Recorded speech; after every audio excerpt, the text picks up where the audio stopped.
Welcome to the Brian Craig Show podcast. My name is Brian Craig, and this is where MAGA comes to talk. Welcome, one and all. And okay, we had some big news happen last night with this Ilhan Omar incident that is in the news. And if you're just waking up and didn't see the news, Ilhan Omar is at a speech that she's given locally in Minnesota.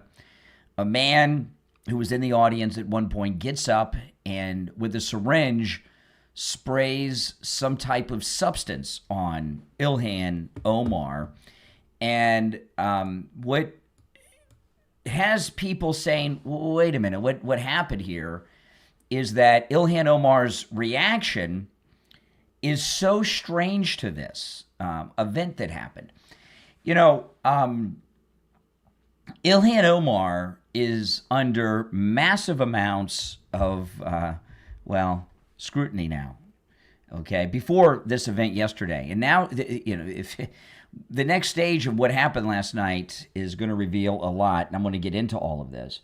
But Ilhan Omar, for the very first time in her public life, has been facing serious allegations and investigations into these allegations, into her mysterious wealth gain since she's been in the Congress, especially in the aftermath of the Nick Shirley reporting on the Leering Center $19 billion Somali pirate theft ring that the Democrats have going on in Minnesota. And, she came into Congress with a negative net worth, and now she's worth at minimum $30 million, according to public disclosures. There's one story that I saw yesterday that people were looking at. It's this winery that she and her husband own. They invested $15,000, I read this morning, into this winery, and that $15,000 investment is now valued at $5 million. And this successful investment track record is better than Paul Pelosi's. It's even better than the Clintons during the Whitewater scandal days. And while there's another story saying that the Biden Justice Department was looking into this, don't buy that. There was no worry that the Biden, and if Kamala won, the Kamala Harris Justice Department would pursue this. Now with the Trump administration and the Nick Shirley Leering Center financial scandal in Minnesota that's been going on, the largest financial scandal in history, there's real investigations going on into everything involving the Democrats and the Somali community in Minnesota, and her immigration status, because of questions about how she got her immigration status originally when she first entered the United States, and then this incredible amount of wealth she's accumulated on this public servant salary. And what has people questioning what happened with Ilhan Omar at this event is, I think, mainly her reaction when it happened. I'm going to play you the video in a moment.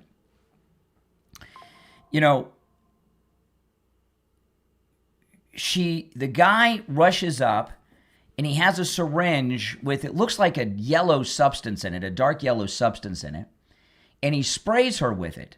And he sprayed her right in the center of her chest. And, if you're spraying someone with a chemical to do damage, do you spray it on their chest? You would be aiming for their face, wouldn't you? But he hit the chest. Now you could write that off to, he panicked and he was nervous and he had bad aim. But what has people calling this into question is her reaction. And my reaction, if I had someone spray a substance on me, whether it was a liquid, a powder, or anything, and it hit me in the chest, or any part of my body, but I'm talking about the chest because this is where she was hit, my immediate reaction would be this: call the paramedics. I would go to the restroom.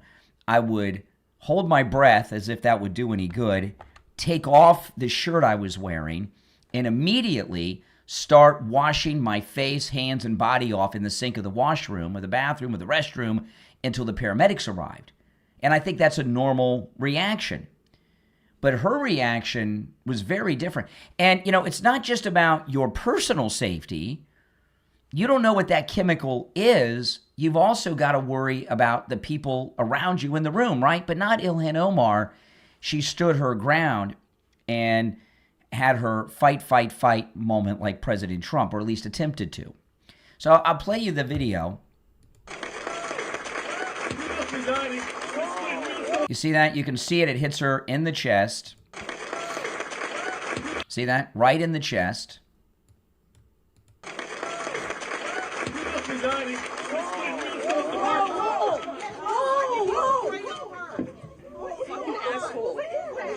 That's Ilhan Omar with the effing a-hole. I don't know. Oh my God. Oh my God, he sprayed something on her. I need a napkin to know nothing. I need a napkin. No, we will continue. No. Ilhan, you need to go get checked. No, We will continue. These fucking assholes are not going to get away with you need it. to go get checked. No, I don't know what. No. Okay. So there you have it.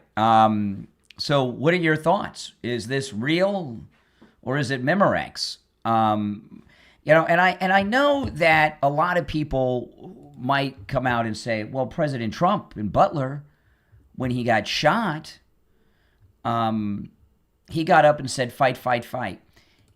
That was his reaction was much different, right? First of all, he didn't get right up. He was down, he ducked, he was on the ground. You could hear him talking with the Secret Service, where are my shoes? They wanted to carry him out. He said no. And when he got up, you could see not just the blood on his face, but, you know, you could see that he was, the distress in his face. You could see it, right? And you could tell there was something wrong there. The reaction was just very strange. This is Joe Pags. Joe Pags is a good guy. I like Joe Pags. And he shows the video from different angles. And I did retweet this Joe Pags clip on my X, Brian Craig Show on X. He shows it from multiple angles. Did you see it? It's amazing. We've got all sorts of angles we're going to show you. Ilhan Omar says she was assaulted. In fact, she doesn't say it. We see it on this video. She's giving a town hall meeting, and right when she talks about getting rid of Kristi Noem, this happens. And DHS Secretary Kristi Noem must resign or face impeachment. What's going on? What? You see that? She goes off like she's going to fight the guy. Cursing, there's mayhem. Wow. Here's a better angle, a wider angle. You'll see the guy in the front row. He's sitting there with a black jacket on as she's talking about getting rid of Kristi Noem. He stands up, yells something. She says he sprayed her with something. But instead of running away or letting security take over, she runs after the guy and balls up her fist. Is that how you would react?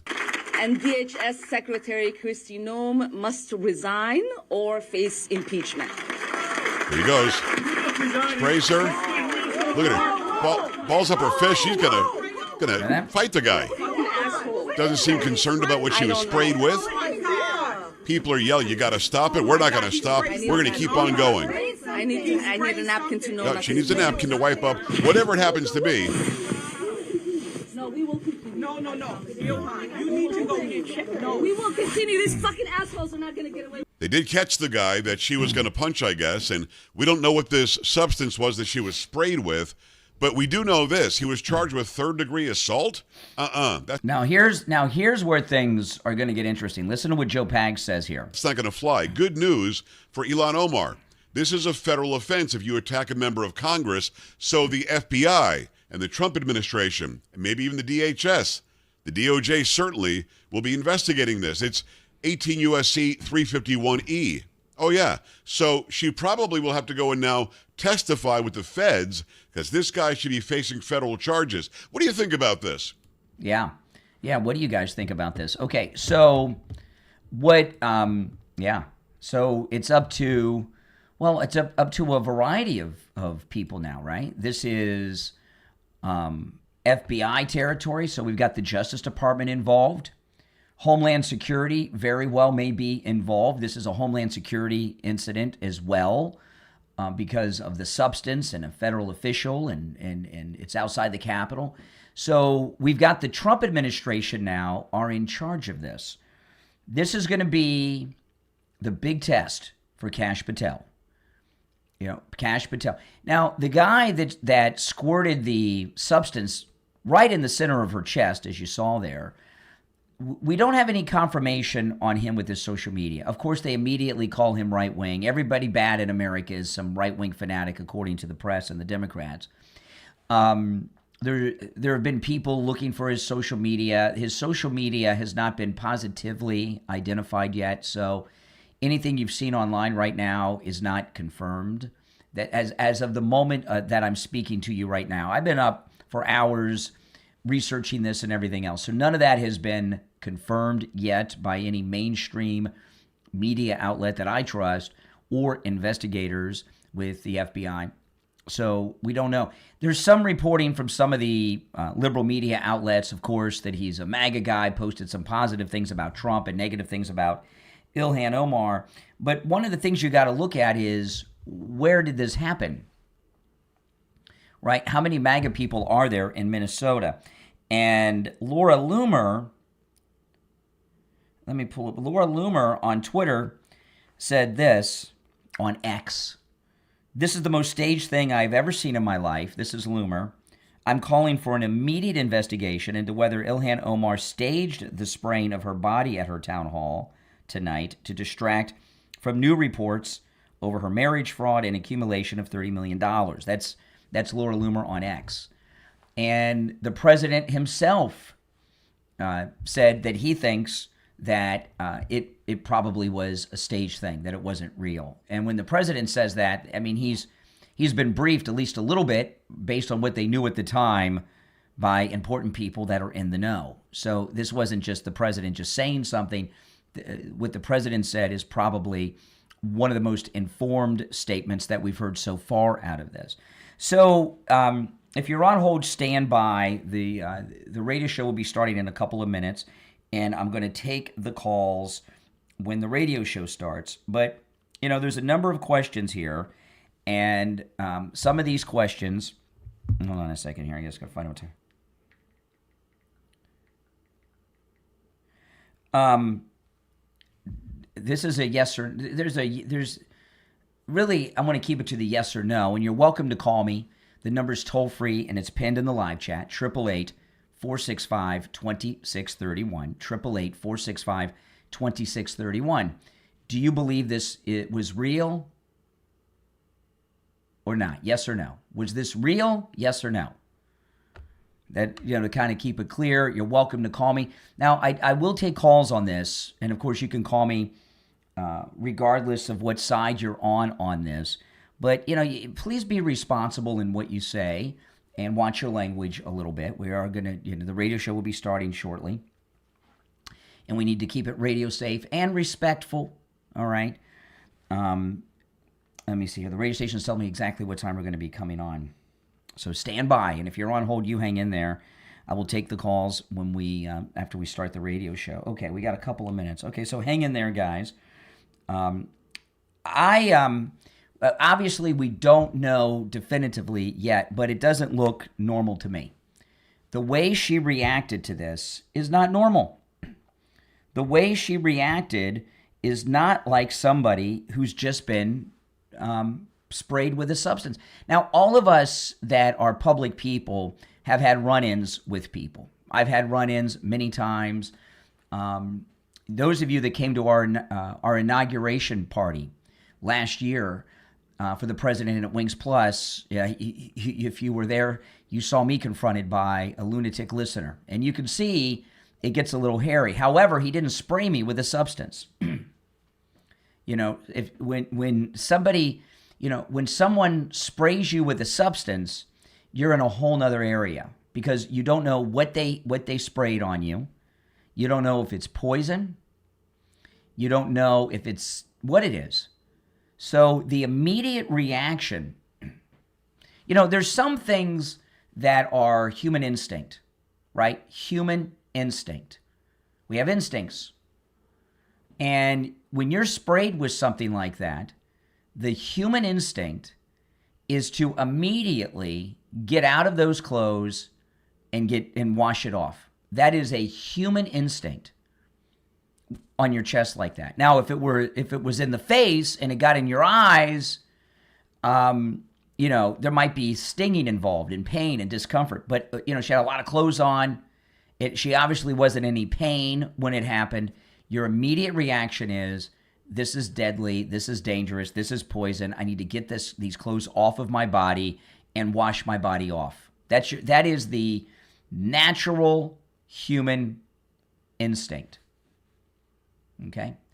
I cannot fathom in my wildest imagination anyone in a situation like that was legit being anything other than, let me get the clothes off my body and wash my body off. Do you agree with that? So if you're on hold, stand by. We have 1 minute until the radio show begins. I'll have to open up, and on the radio, I'll go over the story, and then we'll go to the phones. So if you're on hold, hang in there. The phones are busy, and if you are on hold, you'll have your spot. I'm going to take the calls in the order in which they were received. All right?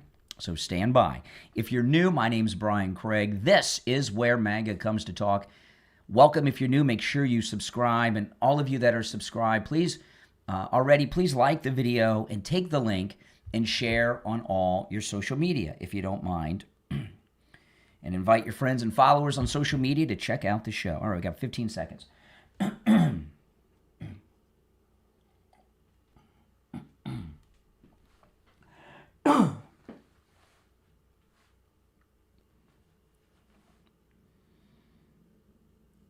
Welcome to the program, everyone. It is Wednesday morning. My name is Brian Craig, and you are listening to Florida's longest-running radio show, The Steve Kane Show, on the radio since 1977, celebrating 49 years on the radio. Welcome, one and all. Okay, there was a big event, a big news event happened yesterday that, of course, we're going to cover, the Ilhan Omar incident. And for those that have not seen the news yet, let's go over this. This is Fox News, and then we'll discuss it. There are already people on hold. If you're on hold, hang in there. We'll go to the phone shortly. This is Fox News. Ilhan Omar hit with unknown spray at Minneapolis Town Hall. So Ilhan Omar is at this town hall in a small room in Minneapolis. She's trashing Kristi Noem, and a guy gets up. He has a syringe in his hand. It has some type of yellow liquid in it, and he sprays it on Ilhan Omar, and it hits her right in the chest. Fox News, Ilhan Omar held a town hall Tuesday evening in her home district amid recent shootings involving federal immigration agents and local agitators in Minneapolis. The event started out mostly uneventful until someone attacked the Congresswoman with some sort of chemical spray that had a foul odor, according to those close by. Ilhan Omar said that it smelled really bad. Others there said it smelled like vinegar, but we don't know what the substance was. Those nearby, Omar wanted her to leave, but Omar refused and continued on. "Please don't let them have the show," Omar could be heard saying after she was hit with the foul-smelling spray. "We will continue. These effing A-blanks are not going to get away with this. Here is the reality, that people like this ugly man don't understand," Omar said as she returned to the microphone. "We are Minnesota strong, and we will stay resilient in the face of whatever they might throw at us." Everybody settle down. I'm going to finish my remarks, Omar said, following the attack of this unknown spray on her body from this syringe. "It is important for me to continue to lead my Democratic colleagues in demanding Noem's resignation." Okay, and you're going to see this video nonstop over the next 24 hours. It's everywhere. And the question is, was this real or staged? And this is a very legitimate question because of what's been going on in Minnesota, what's been going on with Ilhan Omar, and her reaction to the event. Now, you got to understand, this Somali pirate scandal that was reported by Nick Shirley that turned the world upside down is the largest financial scandal in history, a minimum of $19 billion with a B in thievery going on with the Somali pirates. And, of course, we know the Democrats put this all together. It's been reported multiple times that Ilhan Omar sponsored the legislation that led to the programs that they were stealing from. We've also been hearing widely for the 2-3 weeks that this has all been going on in Minneapolis is that this was put together, these violent acts by Tim Walz to avoid prosecution. Ilhan Omar, for the very first time in the last couple of weeks, is facing serious investigation about her immigration status and her miraculous $30 million wealth that she's accumulated. There was a story that I read this morning, this winery, and her husband was not wealthy when they got married, by the way, that her and her husband, this story I read this morning, her and her husband invested $15,000 into this winery. That $15,000 investment is now valued at $5 million.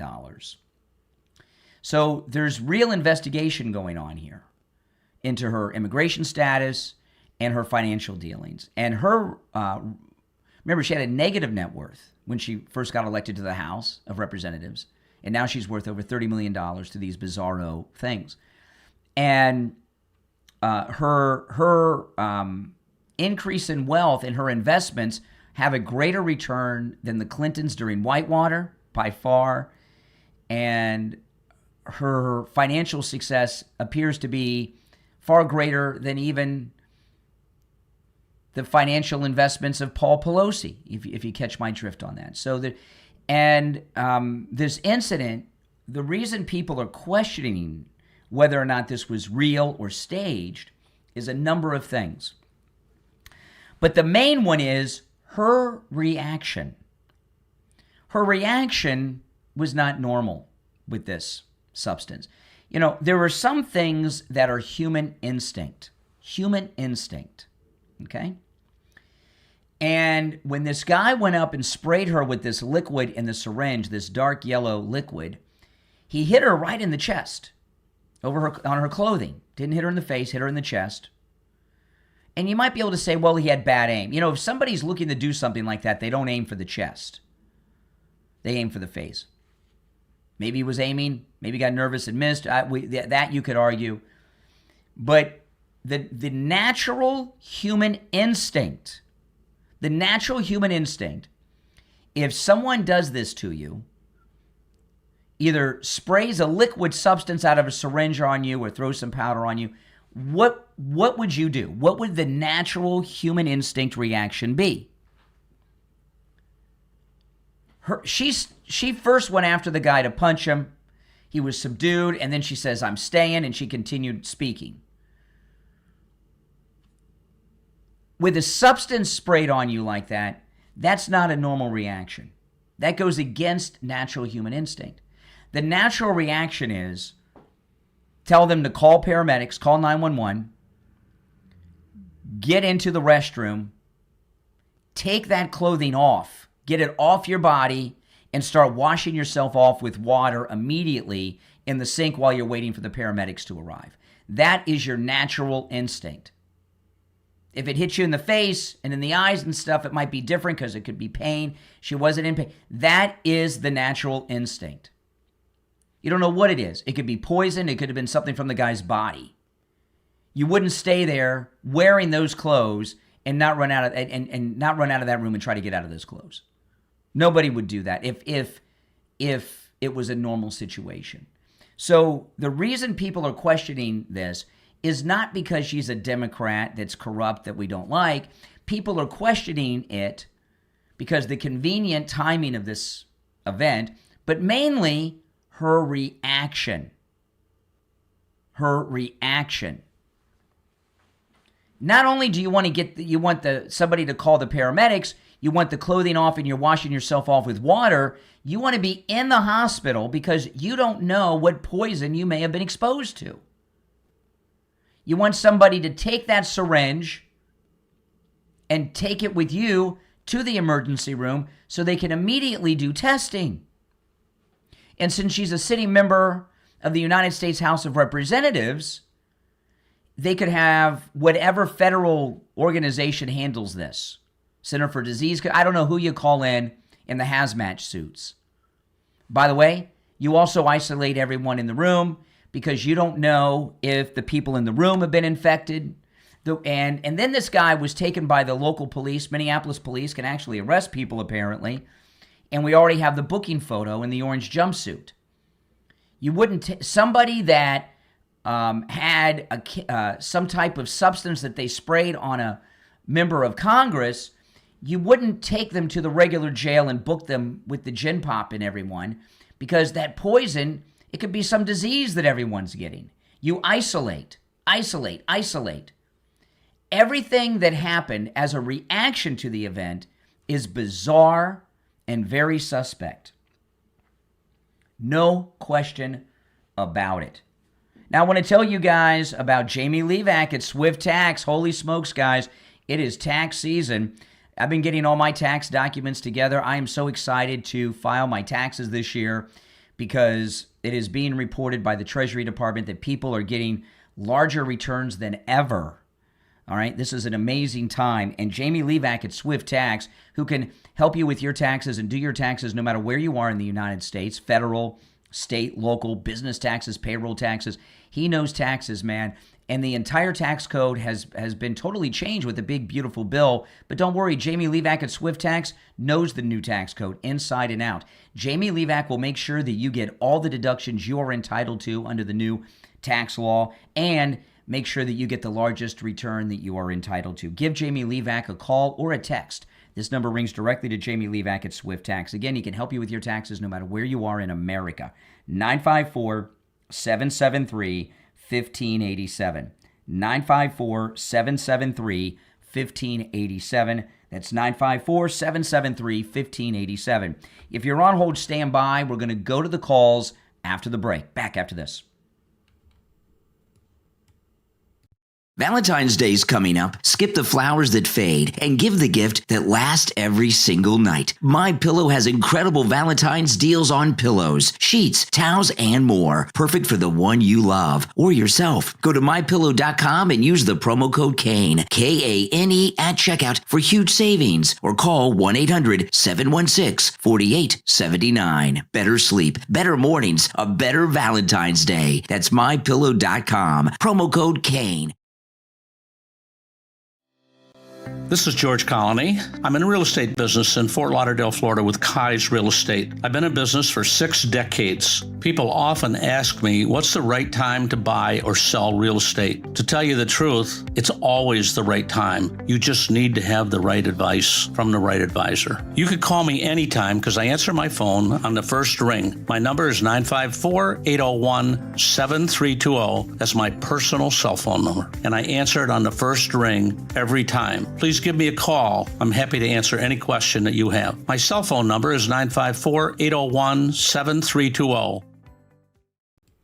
All right, we are still in radio station break. So I want to, this was Greg Kelly. I'm going to go to the calls when we're back on the radio. We're still in break on the radio.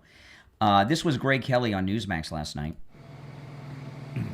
And I just got a notice from Ilhan Omar, who just posted actually a short time ago, saying that she's a survivor and not going to let this agitator interrupt her, and she'll continue doing her work. So it's unknown what that substance is, but apparently she is okay tonight.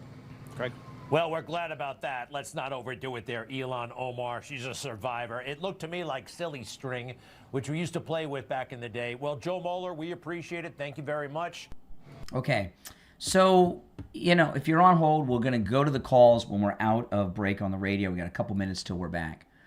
You know, another thing, when you're sprayed with a substance and you don't know what it is, because there's no way they've done lab testing by this point, not only are you isolating yourself so you are safe, you don't want to take a chance of spreading something to your family, to your kids, to your spouse.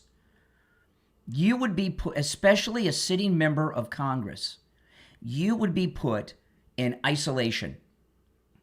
until everything was figured out. Now, where Ilhan Omar is going to find herself in a little bit of trouble if this was not real is now this is a federal investigation because she's a member of Congress.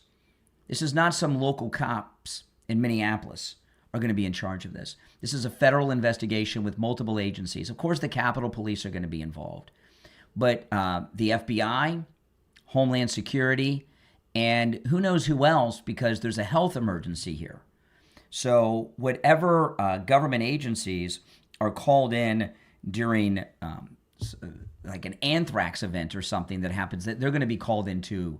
So this is going to be looked at very, very closely by the Trump administration.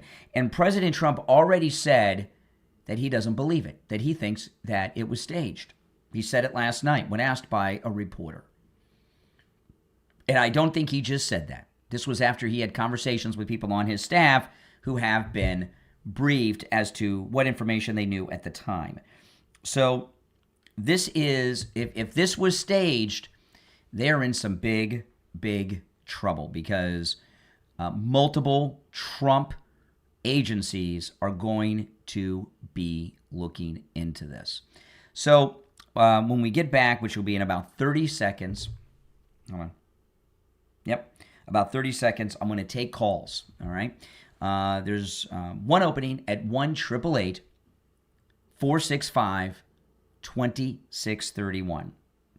888-465-2631. The toll-free number is pinned in the live chat. If you're new, my name is Brian. This is where MAGA comes to talk. We're 10 seconds away, and we'll be back. Stand by, guys.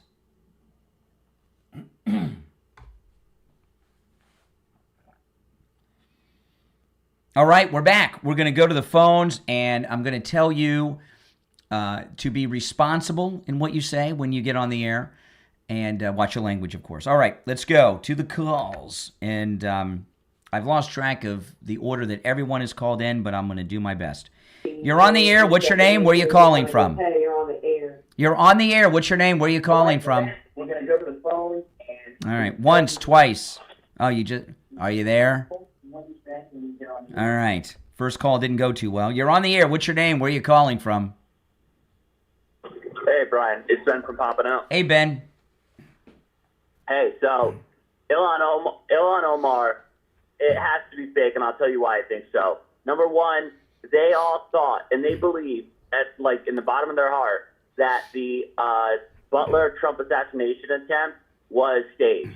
And I honestly think they think they're getting inspiration from a staged event, quote unquote, according to them, and they're going to do the same thing. And number two, Ilhan Omar is the most self-serving, self-preservation, individual in Congress. Yeah. She will marry her brother to get into this country. She'll become poor as dirt and become, a decamillionaire within a few years. Clearly corruption. I think there is no way she would get sprayed with something and act in a noble way where she wouldn't somehow try to preserve herself.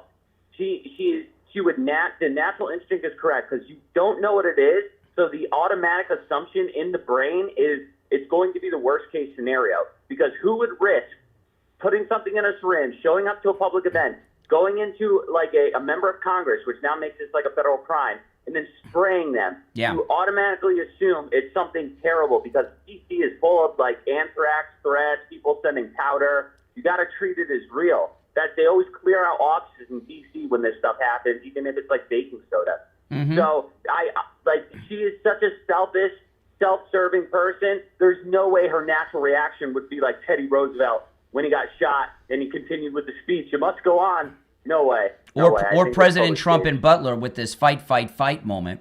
For me, if I have a cold coming on, I isolate in my home so I don't get my wife sick. I'll sleep in our guest room and isolate from my wife so I don't get. I isolate myself more when I have the sniffles than Ilhan Omar did when a strange man sprayed a substance.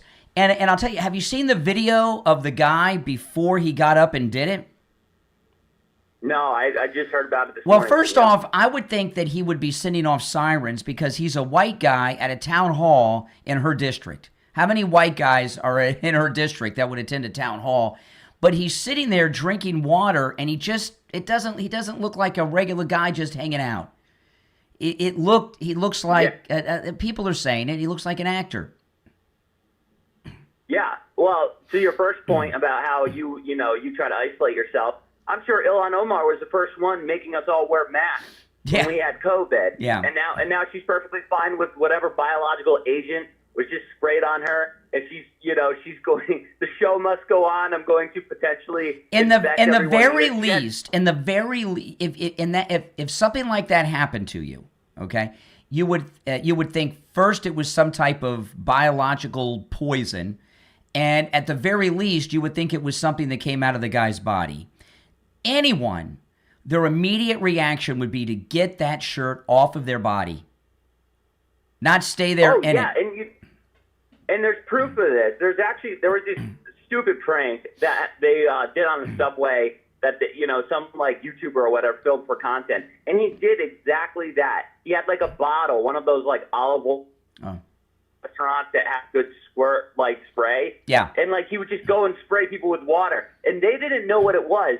So like it was a messed up prank, but they like reacted. Their like eyes widened. They looked down. They're like, "What is this? What is this?" A natural person on the street on a subway has a more intuitive, instinctual response than Ilhan Omar. And I'll tell you another thing: the Minneapolis police. Here you got a guy who is squirted a substance. And by the way, he didn't hit her in the face, which is where you would be aiming if you were a guy like dead center in the chest, right? Didn't get it in her face at all.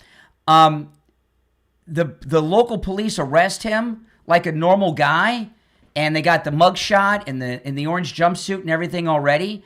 Somebody like that, you would have a hazmat team in with this guy, and you would have her in the hospital isolated until it was determined what was in that syringe. I don't see the police taking this guy through a regular booking process like it looks like they did. It'd be interesting to follow him in the Minnesota State docket circuit system. You could see you'll be able to follow like what the proceedings are with him, because you're right. We've seen the Minnesota police coordinate with the Walz administration to completely, they're not protecting the ICE agents. I don't know if you saw that video of this one ICE agent that was standing at the store, and he was completely mobbed and surrounded. They were calling for the local police, and they didn't come. So the police are in coordination against the Trump administration.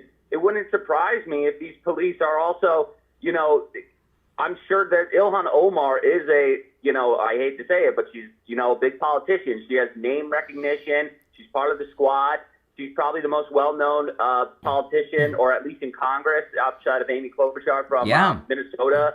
And so I guarantee her networks run deep in that state, and especially since all the good police officers left during Black Lives Matter, and they kept all the probably the ones who were more loyal to the cause.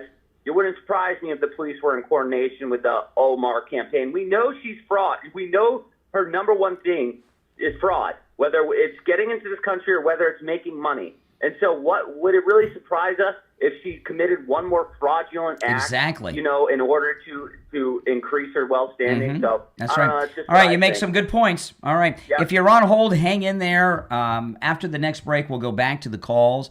I want to talk about Tom Laporta at Laporta Roofing. Tom Laporta is a good MAGA guy, and he will never sell you a roof you do not need. If you need just a simple repair, he will do it. He covers both the east and west coast of Florida and everywhere in between. His work is amazing. I've seen his work on multiple homes, including Steve Kane. He can handle any type of structure and any type of roofing material, whether it's residential, commercial, municipal. He even does church roofs. He does amazing work. His team of roofers really are artisans. I've seen their work. It is amazing.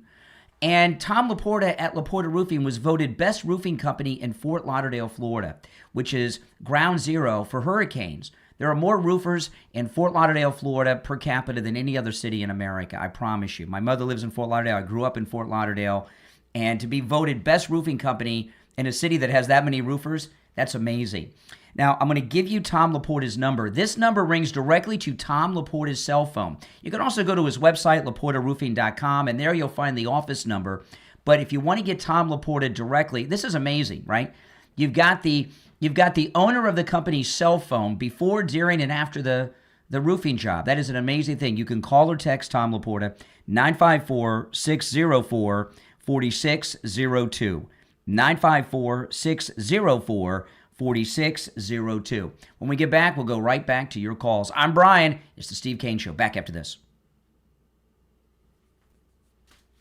All right, if you're on hold, stand by. I want to take the calls on the radio. So this is our bottom of the hour radio break. If you'd like to call in, the number's pinned in the live chat.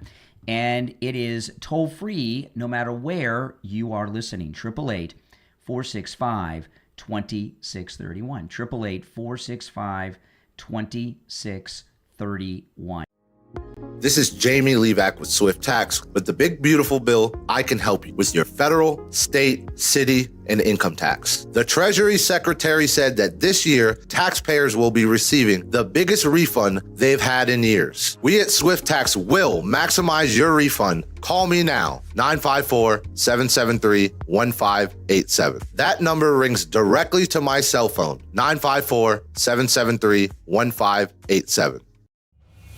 What if we've been asking the wrong questions about aliens all along? When people talk about non-human intelligence, they look to the skies, to UAPs, to massive craft and towering beings. But what if some of them have been here the entire time, much smaller and hiding in plain sight? In When the Fae Came, available online at Barnes & Noble, Bookshop, and Amazon, author Martin Thomas explores a provocative idea that the beings we've called fairies, elves, dwarfs, and goblins may not be myth at all, but advanced non-human intelligences. Drawing from global sightings and early research, When the Fae Came connects underground and underwater colonies across places like Mexico, Canada, Malaysia, and Europe. Beings capable of invisibility, flight, and telepathic communication. This isn't fantasy, it's an investigation into how ancient stories may be misunderstood encounters with something real. If you're curious about where folklore ends and non-human intelligence begins, When the Fae Came asks questions most researchers avoid. Order your copy of When the Fae Came from author Martin Thomas online at Barnes & Noble, Bookshop, and Amazon. By the way, When the Fae Came, the link is in the description of the video. It's a regular YouTube watcher of the program, so look in the description, click that link, buy the book, support them, since they're supporting the program. Okay, so we're still in radio station break, so I'm going to play you the video. So you'll see the guy. See right there, that's the guy, and he gets her right in the chest. And that was dead center in the chest. I mean, this is another thing that sets off some red flags, but you could excuse that to bad aim. But if you are taking this guy is facing God knows how long in prison, depends on what the substance is, right? Yeah. You know, would he be aiming for the chest or the face? But her reaction after is what sets off the most red flags. See that? She wants to stay, and she continues. You have no idea what that is. I mean, my assumption would be it was a deadly poison.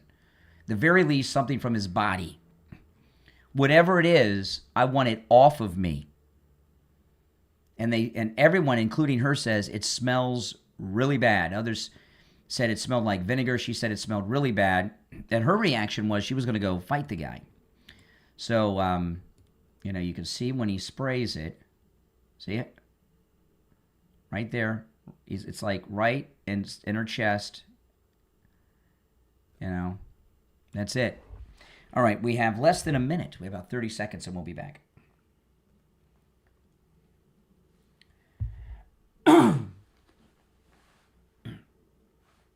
Stand by. Yeah, if you want to call in, the number's toll free. It's in the chat. 15 seconds.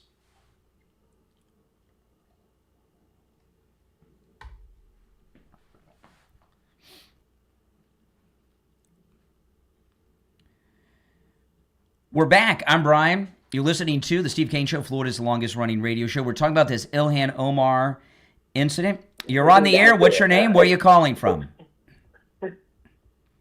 Hello? Yeah, you're on the air. What's your name? Where are you calling from?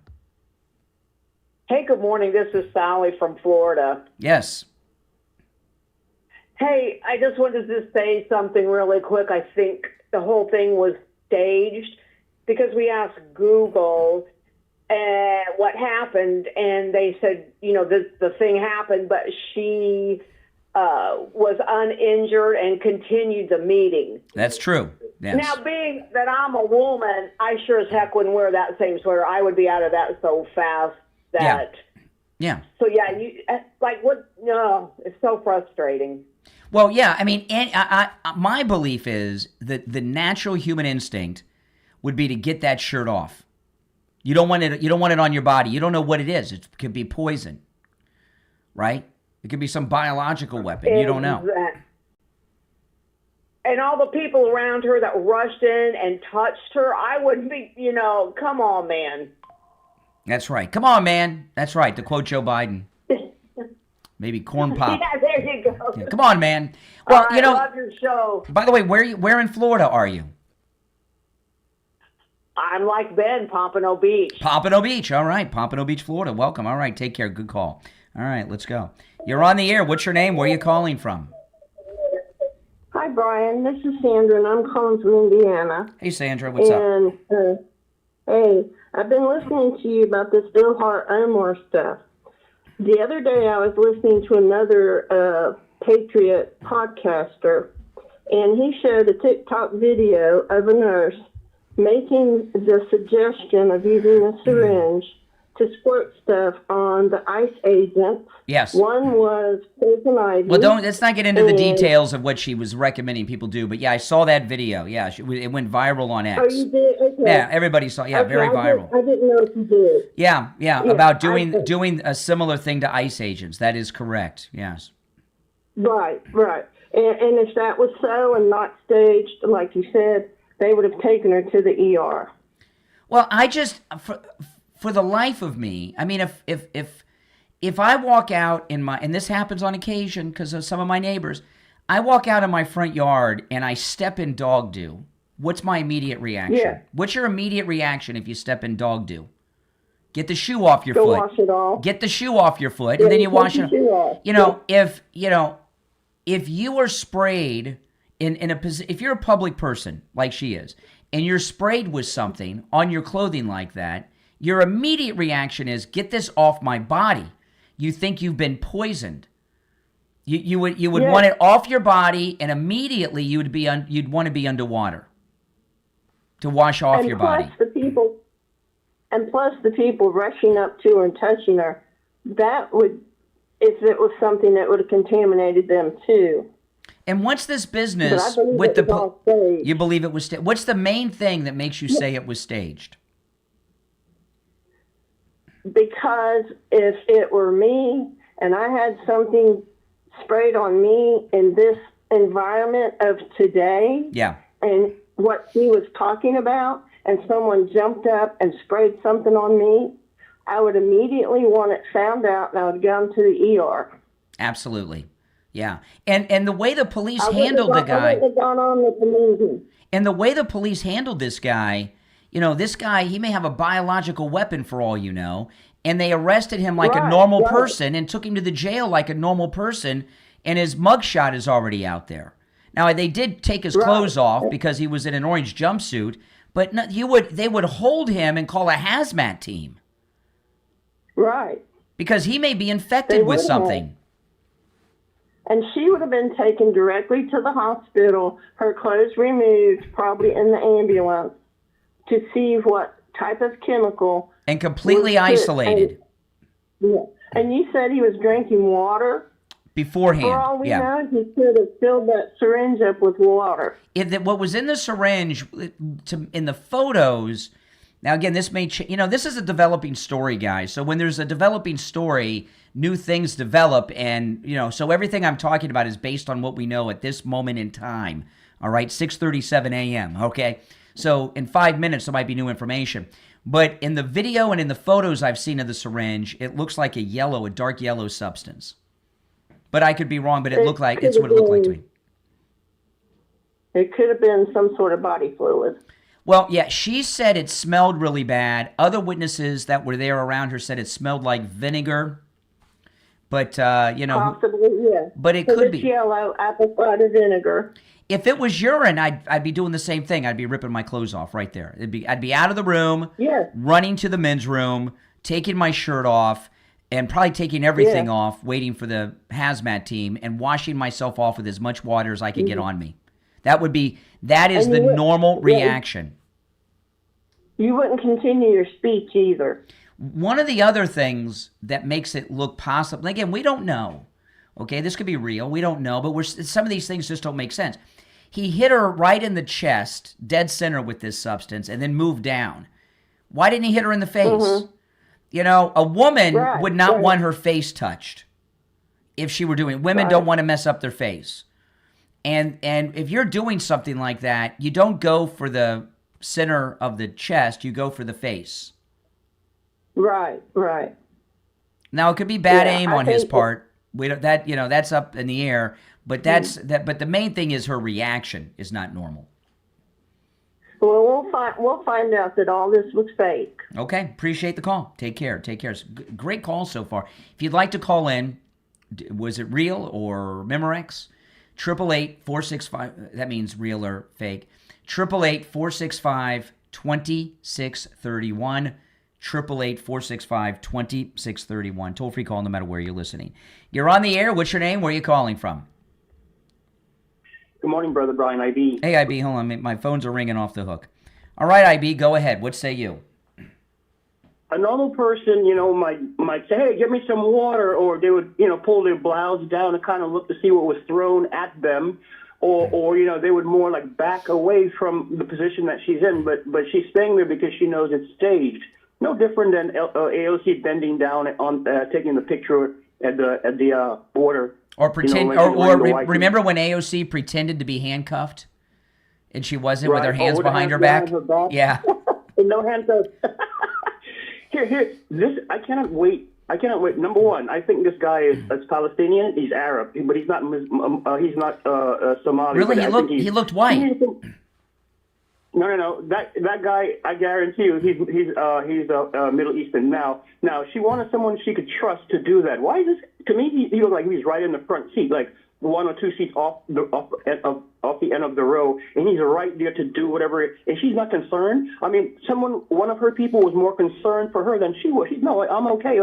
No, she knows it's staged. There was no real threat there. She didn't back away like, oh my God, what happened? Let me get me some water, throw some water on me, or go to the bathroom. And a woman's reaction would be, don't mess up my face, don't mess up my hair, hit me in the chest with it. If you were setting it up, and you were a part of it, a woman would say, not my face, not my hair, the chest. But then again, we can write that off as bad aim. I mean, that's subjective. We don't know, but her reaction is not a normal human reaction at all. That's all. She's simply looking for sympathy here. You can't. The race card is so played out. It's sympathy. It's all. Well, she's facing some serious investigations with her immigration and the finances. This story that just came out that her and her husband invested $15,000 in a winery and the new valuation is $5 million. And then all of a sudden this happens. There must be grapes of gold. I cannot wait. Trump always needs the opportunity to keep reminding us that she was a fraud when she set her foot on the soil of America then, and continues to be a fraud today. And he needs another reason to mention that she married her brother. Now here we are though, because she's a sitting member of Congress. This becomes a federal investigation with multiple agencies: FBI, Capitol Police. Who's in charge of investigating biological things? Would that be Homeland Security? Kristi Noem? Bingo. You hit it on the head. A congressperson assaulted. Now, I'm waiting to see how many news organizations are going to report on this guy, have a mugshot, if he's going to even have a mugshot. That will be a real tell. And you have to be in complete isolation until they determine what that substance was. with a laboratory test. They didn't have any lab tests back. That means she had no concern for her own safety. Therefore, I believe it's BS. Well, what I want to know where she went. Did she go home last night with her children? After this, I wouldn't. I'd be isolated. I didn't see the whole thing last night. But no, but I haven't seen it reported. I haven't seen it reported. You know, if something like that happened to me, I would not come home to my wife. I would be isolated. And the meeting would have been ended immediately. And I wish they tried to put this on MAGA. What MAGA person is going to be sitting in any room with Ilhan Omar? Like, how are they going to spin this? How many MAGA people are in Minneapolis? This was in her. How many white guys are in Minneapolis? You know, in her district. She would have been smarter if it was a white liberal lady that did it. It would have been more convincing than, to me, a Middle Eastern. All right, IB. All right, I appreciate the call. All right. If you're on hold, stand by. If you'd like to call in, the number is toll-free. 888-465-2631. 888-465-2631. Valentine's Day right around the corner. No better place to do your shopping than MyPillow.com. You can use our promo code KANE at checkout, K-A-N-E, on all the specials at MyPillow.com. Huge deals going on. The pillows, the slippers, the blankets, the mattress topper. Oh, man, the mattress topper is amazing. My wife and I, we just got a new bedroom set in our guest room. We have a MyPillow mattress in there. We've got the MyPillow sheets going on. We got the MyPillows. We use the promo code KANE at checkout, K-A-N-E, for huge savings. These make great Valentine's Day gifts. Go to MyPillow.com. Use our promo code KANE, K-A-N-E, at checkout. Or over the phone, just call toll-free 800-716-4879. 1-800-716-4879. Promo code KANE, K-A-N-E. We'll be back after this. Valentine's Day's coming up. Skip the flowers that fade and give the gift that lasts every single night. MyPillow has incredible Valentine's deals on pillows, sheets, towels, and more. Perfect for the one you love or yourself. Go to MyPillow.com and use the promo code KANE, K-A-N-E, at checkout for huge savings. Or call 1-800-716-4879. Better sleep, better mornings, a better Valentine's Day. That's MyPillow.com. Promo code KANE.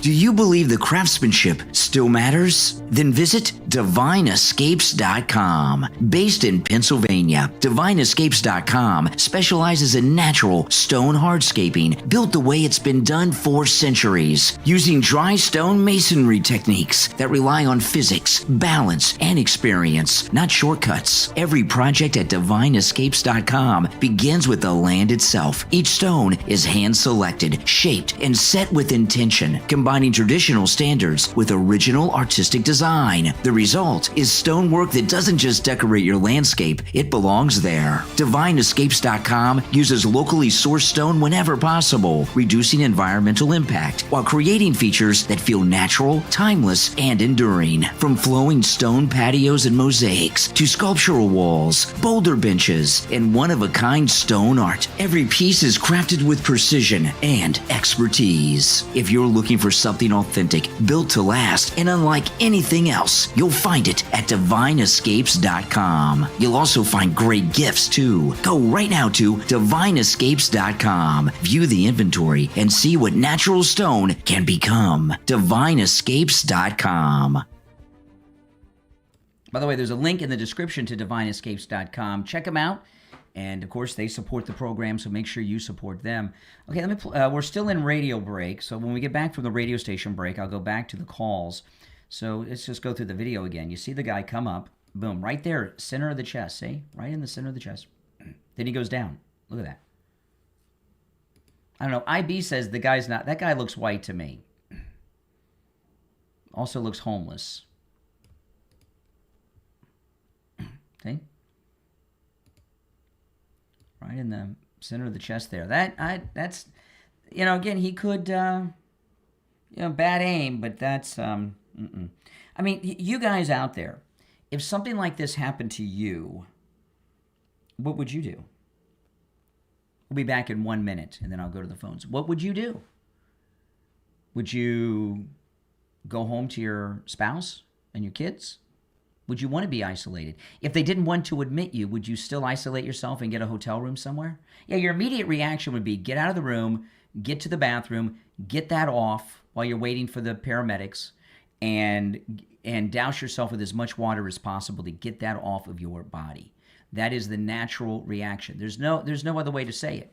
That alone in itself is very odd. We got 35 seconds and we'll be back, guys. Yeah, the number's toll free no matter where you're listening. Boy, it's cold. We're going to have our coldest day in 15 years this weekend. It's going to be in the 30s here in South Florida. 20. It's going to be in the 20s at Kennedy Space Center. All right, stand by.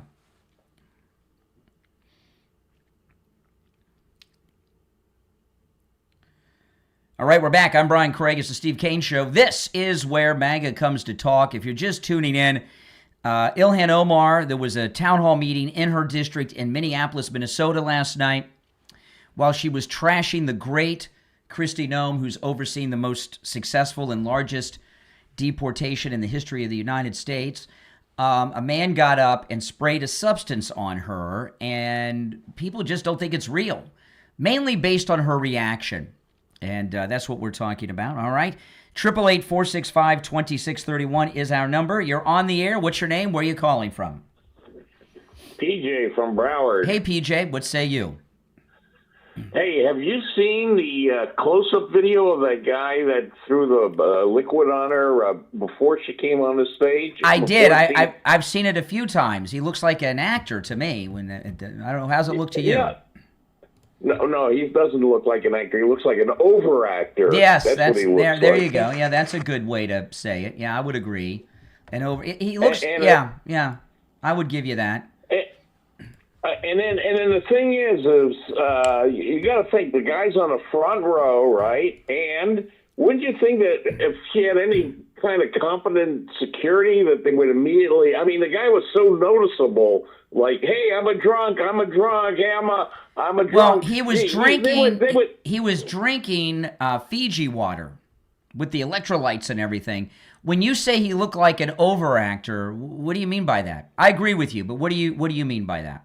Well, no, but he was like putting on just his movements, and it was like like if you're really drunk, I've been a sort of drunk on the cruises, but yeah, I've seen you. But I don't like I'm more like just quietly, just sitting there. But the thing is this guy.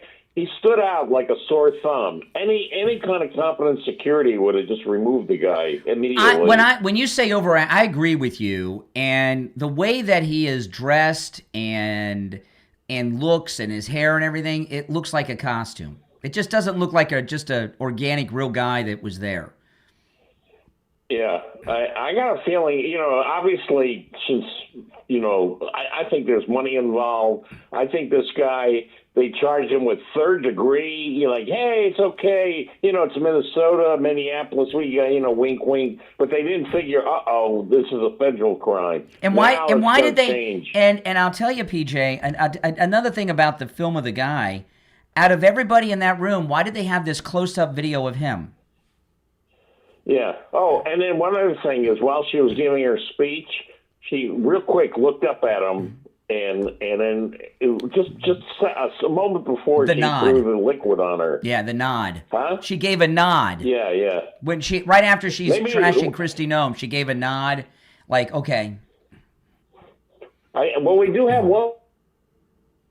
Oh, we lost. I think he's pretty expert on. We lost you. Your phone cut out. Who? What was the name you said? You cut out. Yeah. We have a congressman here who's an expert to investigate this, Max Frost. Oh, okay. This. Yeah, don't you remember? No. With the Sundance, you didn't hear what happened with Sundance? No. If I did, I've forgotten about it. But I don't want to get sidetracked. I got a full board about this. Okay. I don't want to get on other issues. Okay, so you believe that this is a staged event, totally staged event? Absolutely. And you know what? Just about everybody on X is saying the same thing. Although I went over to Blue Sky, and they're like going, "Oh, she's such a hero. She's wonderful. She kicked that, whatever." Well, if they're calling her a hero, why are they misgendering her? Women are heroines, right? Not hero. Yeah. Hero's masculine. They're misgendering her. Blue Sky, get your PC police out. Her reaction to me is the number one indicator. It just is not a natural reaction. Yeah. By the way, I have slightly connected with this. Is she made all her money with a winery? I mean, what Muslims own wineries nowadays? This one does. I'd like to get some of that. Yeah, it must be great wine to go from turn a $15,000 investment into a valuation of $5 million. Yeah, I mean, isn't that like really super taboo and wine, liquor, or whatever? I don't know. Do you know who owns a winery? Emily Campagno on Fox News. Her family own a winery, whole vineyard. Yeah, they got the whole thing. She's an expert. She should comment on that on Outnumbered or The Five. You know who I'm talking about? Emily Campagno on Fox. Yeah. But this guy, I'm looking on the screen now. You have this guy. I don't know. The guy's muggy. He's muggy. He's establishing his defense. Like, hey, I'm just a drunk. So just hit me with third degree. Well, he's drinking. I'm drunk. When you say drunk, he's drinking Fiji water. Yeah, but he's doing all this. He's acting like he's drunk. And he's got these weird. He's got these weird sideburns, too, going on. Well, yeah, but the thing is, it's like he's establishing his defense, like, hey, you'll get, I'm thinking, hey, it'll be a nice payday for you. You won't, if you're drunk, we understand. Well, blah, blah. While we haven't gotten confirmation on his background yet, okay, as of this moment, but there is some reporting say that he's on disability and he's broke. So I'd like to know what his family situation is. And a lot of times people will do crime to set their families up. They'll go to jail, but their family will get the money. Yeah, well, by the way, I checked on that already. He's got two daughters, grown daughters, and they're both extreme left-wing Minneapolis types. Oh, really? Minneapolis types, you said, right? Well, I don't know, Minneapolis, Portland types, whatever. Yeah. But the they're thing saying is but what about him? They're trying to say that he's MAGA, of course, but I see no evidence of that. I think this guy let him in, so he didn't realize. Nobody there. They're all stupid. They thought it would just be a state crime or city crime, whatever, local crimes, but didn't realize that it's actually a federal crime. So you're going to get a real thorough investigation. Well, to me, it looks like we're going to get the Capitol Police. I don't know how good they are, but we're going to get FBI, Capitol Police, and Homeland Security, because there's this unknown substance. Yeah. But you gotta check on Max Frost. I'll look up Max Frost. At the Sundance Festival, it's unlikely. I'll look it up. I don't want to do MAGA people. All right, I'll look it up. Physically. I gotta run, PJ. All right, okay. All right, let's go. Let's see here. You're on the air. What's your name? Where are you calling from? You're on the air. What's your name? Chipper from Highland Beach. Highland Beach. What say you? Brian, I love the show. I love the way you inform us of all the things that we get cleared up that we don't understand. But a lot of the calls have already hit the points that I was going to talk about. First of all, the white guy, and then the position of him in the audience. What are the chances of that? With the camera on him for some reason. What you've been saying. They did a close-up of him with the camera for some reason. Of all people in there, this guy got a close-up on the camera before the event. And you hit it on the head when you said, well, why would he have that position right in the front row and hit her in the chest with a liquid? First of all, if it was really somebody, they would hit her. They would go right after her if they were going to take the risk of getting arrested and making a scene. And any of the MAGA people, you've never, ever seen violence. It's just not right. It is such a staged and a bad staged event. Yeah. Yeah. And, the thing about hitting her in the chest with this liquid, if it is staged, we don't know, but if it was staged and she was in on it, a woman would say, not in the face, not in the hair. Okay? Women don't want to mess up their hair or their face. And it just The one thing that made it very interesting to me was when, after he squirted her with the liquid and her protection came in, she runs to him with a fist like she wanted to hit him. Yeah. Come on. Yeah, I know. Well, she Never. survived. Didn't you hear what she said? She never. survived a war, she said, so she can handle this stuff. Right. Anyway, that's all I wanted to say. Brian. All right, Love the Highland show. Beach. Thank Well, you. thank you. Welcome. Great call. We've had great calls so far today, I must say. All right, let's go. You're on the air. What's your name? Where are you calling from? You're on the air. Hello? Yep. Yeah, this is Richie. Richie. How are you, Brian? All right, Richie. I have something to say here. I watched it live, but you know what's amazing to me? She's won. She's a genius. She's won because not just you, because this is a big story. It's all over the place. It's the topic of the day, and the fact of the matter is, you brought up something about the winery. And the winery doesn't exist, just like all those other businesses exist. Benny Johnson found out yesterday there's no product. That has never been a product. They've made money on something that doesn't exist, just like Shirley's, daycare centers that don't exist. The same thing, but with a winery, and it doesn't exist. So that would be the story of the day, how she made $5 million on something that's not there. They got LLCs on that business. It nothing to do with wine. Oh yeah, the guy's already. But so there's no winery. I understand that. Winery, Brian. I understand that. But this You did would not. be- that This would did be your not. topic. This did not. It might have been. It might have been the topic that would have today. been your topic. That But would have been this the biggest this topic did of not. This is not something that they put together in yesterday. There's too much involved in My this. God. Yo. No, it's not that. Brian, let me say. They have to get a guy to do it. They got to get a guy to do it. You can't do that in the afternoon. No, this has been in the planning for at least a week. Benny Johnson discovered the winery the day before, or I believe it was the day before. Yeah. And there's no winery. No, that So what- that probably. I don't know if that would have been my lead story, but it would have been a big topic today. Richie, I'm up against the top of the why hour is break. it- All right, so I got to run. If you're on hold, stand by. When we get back, we'll go back to your calls. It's the Steve Kane Show. I'm Brian Craig. Back right after this.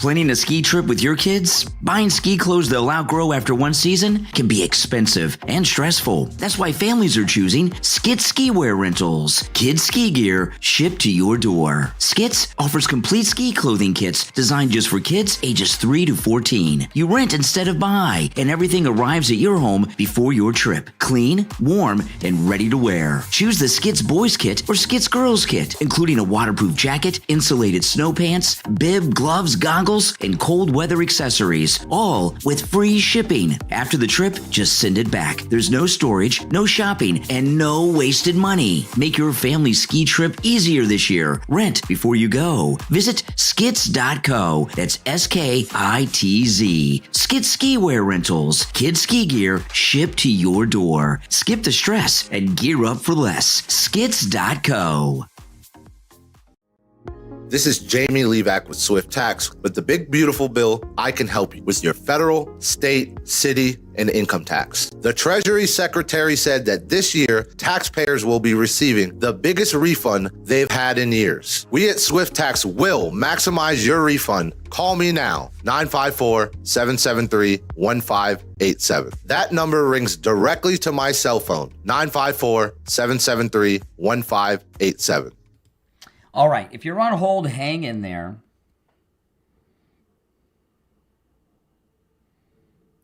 Hold on.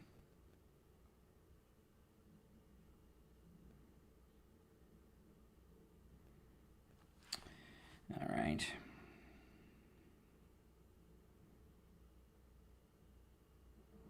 We got about 90 seconds and we'll be back. If you'd like to call in The number is toll-free. You know, there's so much about this that sets off sirens, but the guy getting this close-up of out of everyone there, that certainly sets off some sirens.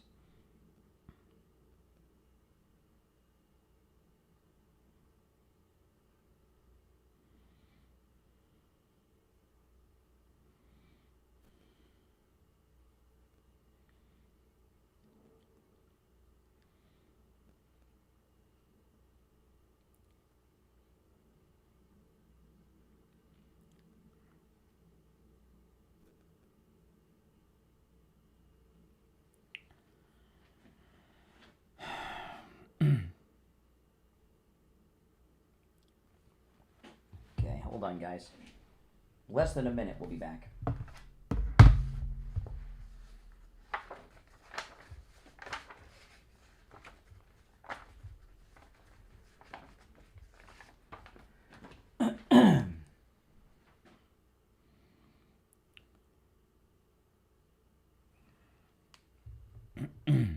$30 seconds and we'll be back, guys. If you're on hold, stand by. If you'd like to call in, the number's toll-free. It's pinned in the live chat. 888-465-2631. Welcome to everyone who's new. We're in radio station break, and we'll be back in 20 seconds.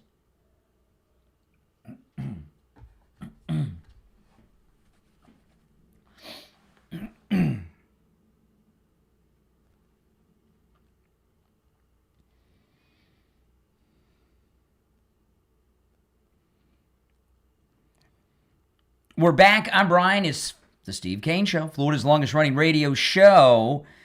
If you're on hold, stand by.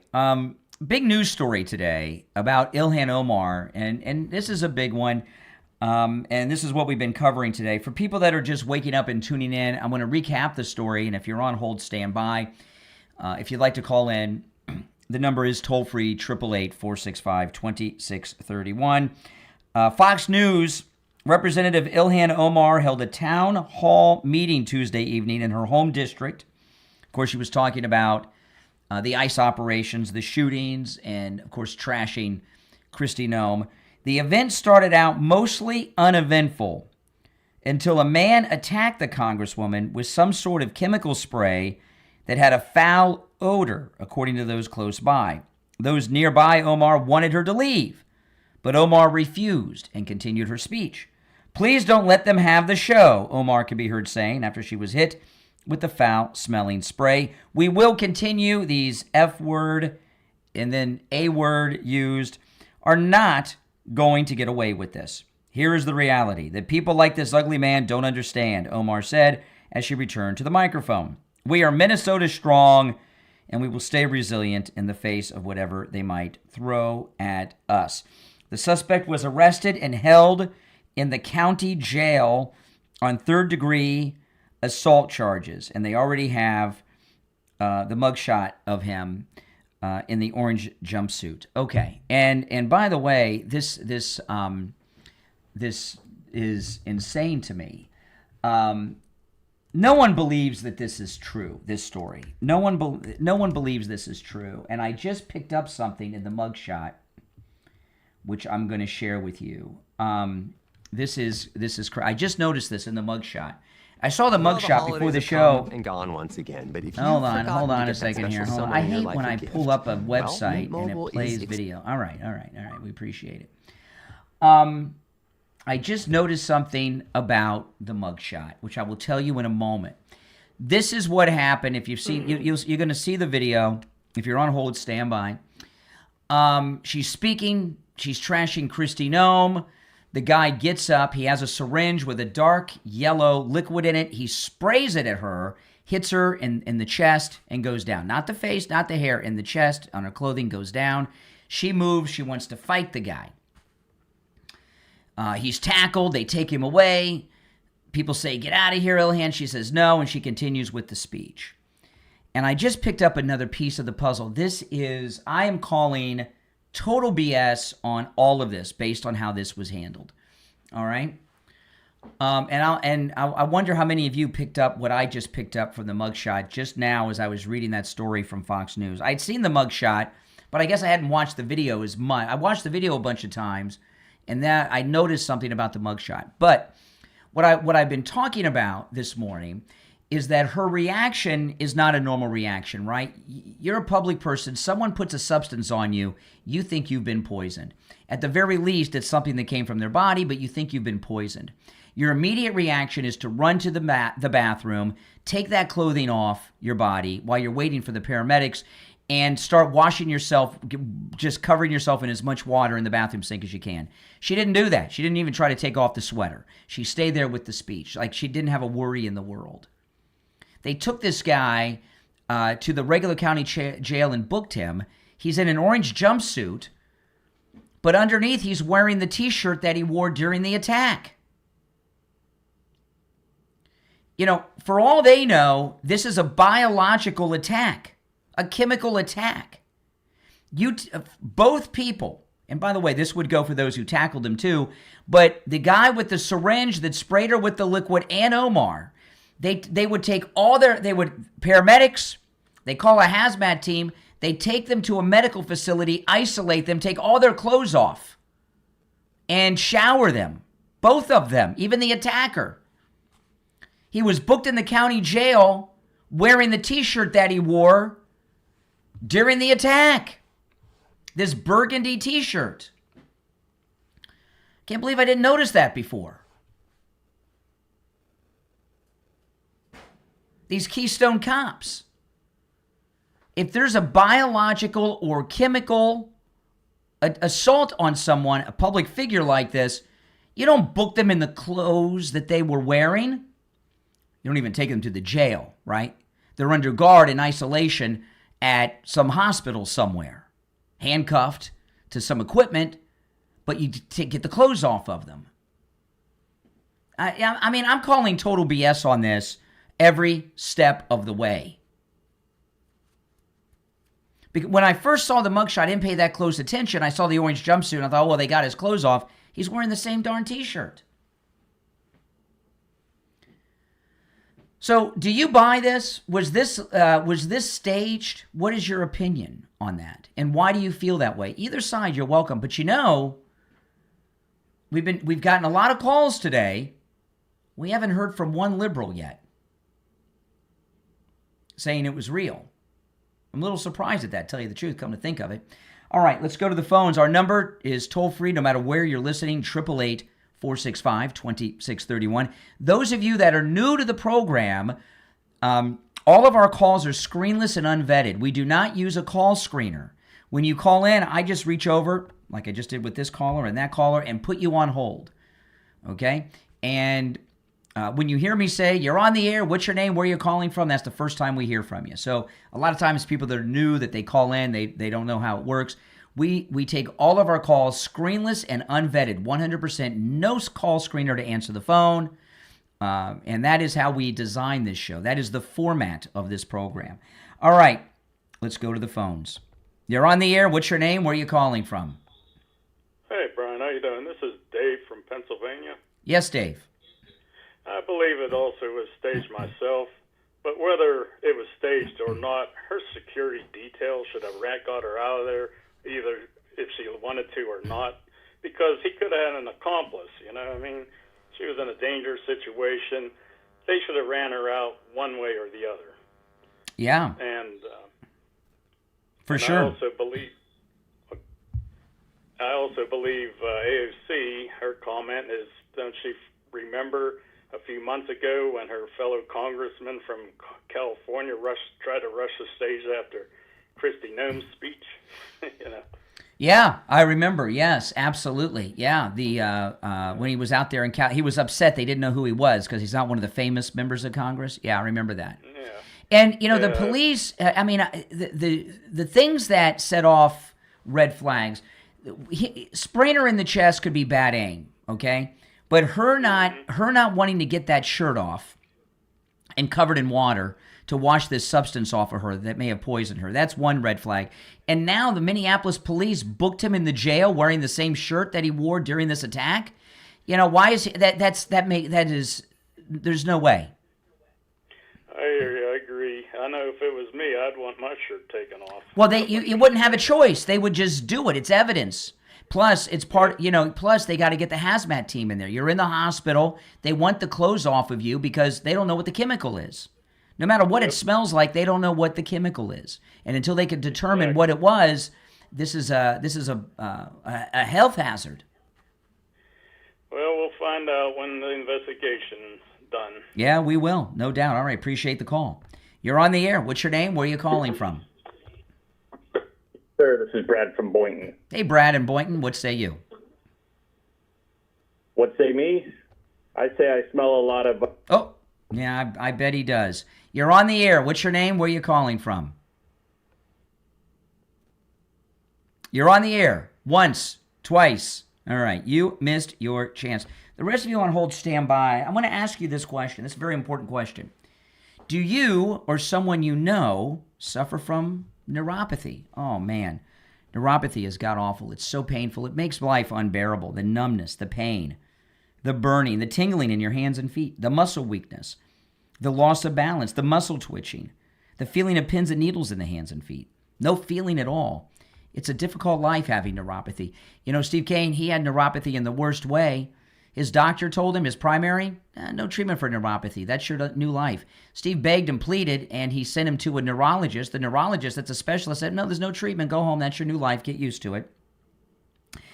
And, well, we had to do something about it because we had a personal appearance coming up. We had our MAGA cruise was coming up, and Steve couldn't get out of bed. He was not just homebound, he was bedbound because the neuropathy was so bad. I found Lighthouse Medical. Steve went over there, and after his first treatment, he saw relief. They rid him of his neuropathy symptoms, and that was 3.5 years ago. Completely rid him of them. It's over 3.5 years. It's been 3.5 years and a month, and it'll be 2 months soon when we hit February, but it's been 3.5 years. Not only did they rid him of his neuropathy 3.5 years ago, it has not returned. Lighthouse Medical can help you too with your neuropathy, no matter where you're located in the world, okay? With telehealth and Zoom and all that, they can help you. They're located in Pompano, but if you can't make it to their office, that's okay. Give them a call. Make sure you mention you heard about them on the program so you can take advantage of the no-charge consultation. 754-222-6642. 754-222-6642. That's 754-222-6642. And online, lighthousemedicalcenter.com. Back after this.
You're on hold, hang in there. We'll go to the phones after the break. I'm just getting things organized.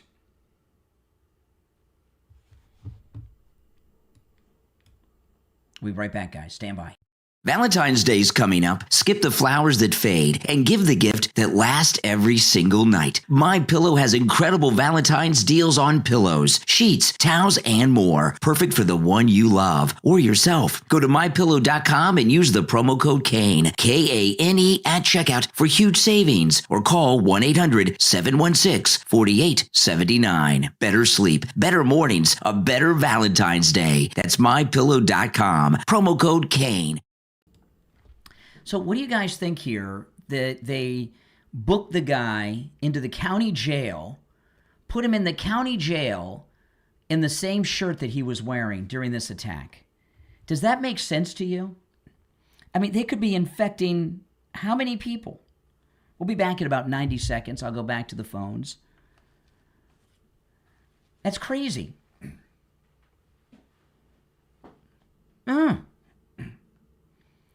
There's nothing about this incident that does not stink. Everything about this event stinks. You know, and a lot of people say, well, why now? Why now? You know, the winery. I don't know about the winery. But see, when the bad guys, you know what the bad guys, you know what goes through criminals' minds? They know everything they've done, right? And they assume that investigators know everything too. And they start to panic. Remember, these Minnesota anti-ICE riots, this rebellion, originally began to try to stop Tim Walz from getting arrested, right? Remember that? We talked about that quite a bit. We'll be back in less than a minute. So if you're on hold, stand by. But this is just basic chemistry class stuff.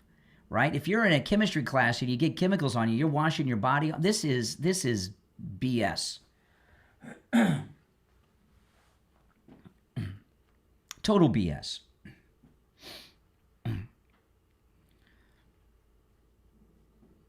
We'll find out more about this guy. All right, 20 seconds. If you're on hold, stand by. We'll go to the phones. 15 seconds.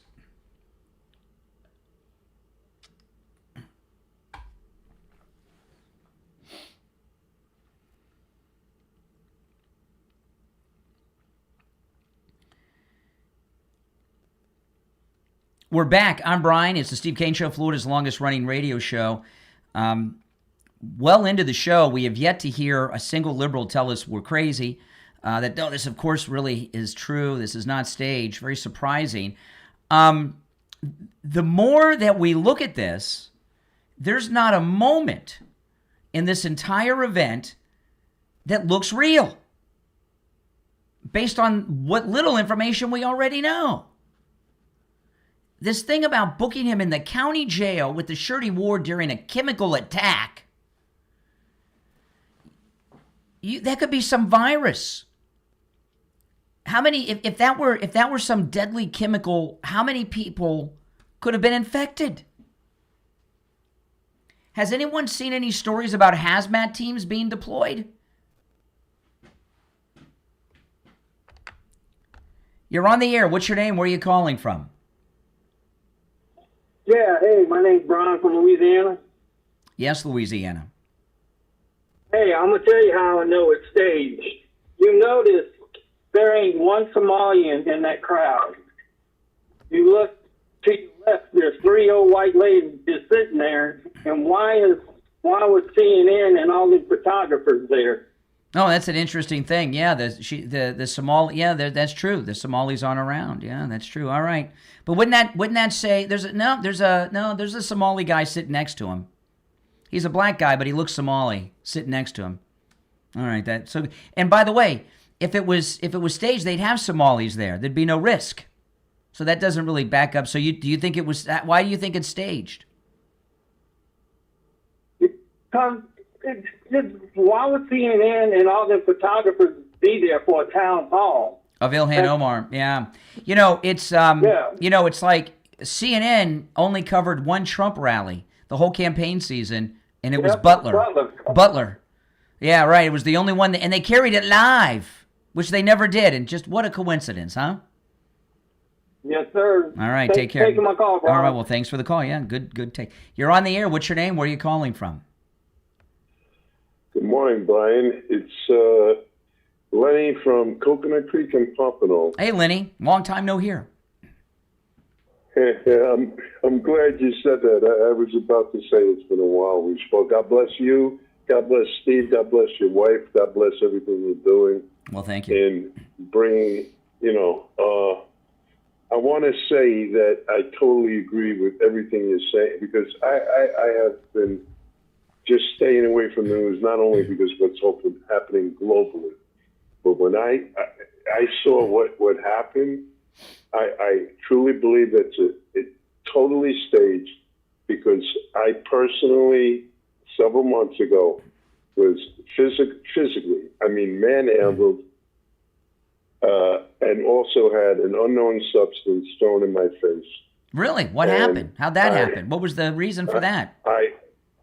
I can't get into it. I have legal action that's being taken. Okay.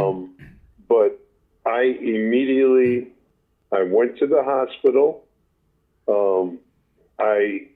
Because of the situation, and thank God, because financially, I'm struggling, but through my insurance, I was able to get a private room because they put me in isolation, and they did a barrage of tests.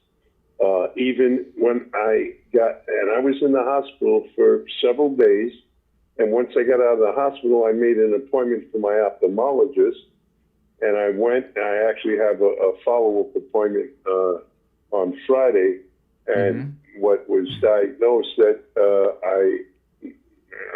there was a bacterial infection in my eyes. Oh my goodness! Oh yeah. So this wasn't you were attacked? Yes, and I cannot go into the details. Okay, I get it. But what you, I've been listening to you for decades, Brian, and I know we've been, at back and forth, and I've kind of just been listening to you. I've jumped on the pot, the chat, and but because I take a personal what happened to me and what the left is doing and everything that has, this is just a deflection of everything that's happening with all this fraud and ICE and everything else. And when you came on this morning, I just said, I have to call you, Brian. And your question was, you wanted a yes or no. Yeah. And So based on your experience, you're telling me that they don't, in a real situation, even you, a regular guy, not a city member of the United States House of Representatives, they took more steps than this. Yeah.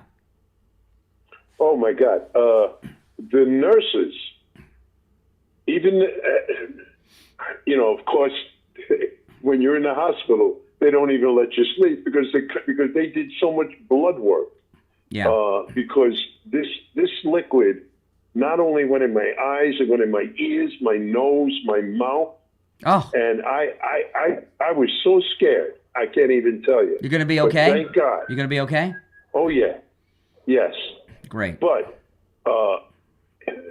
what we're seeing now with her, politically, this is just a deflection of what they're trying to bring against Look her. at the, I'm a victim now. They're trying to get to me. All right, hey, listen, Lenny, I'm glad you're well. Keep me updated. And when you can tell me more, call back and let us know more because I'm interested.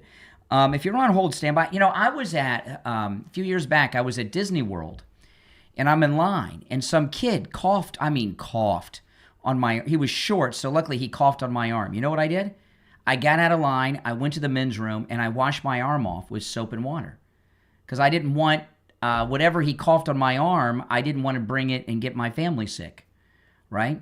No, I did all of that. Everything about this stinks from where. I mean, it just doesn't make any sense at all. If you're on hold, stand by.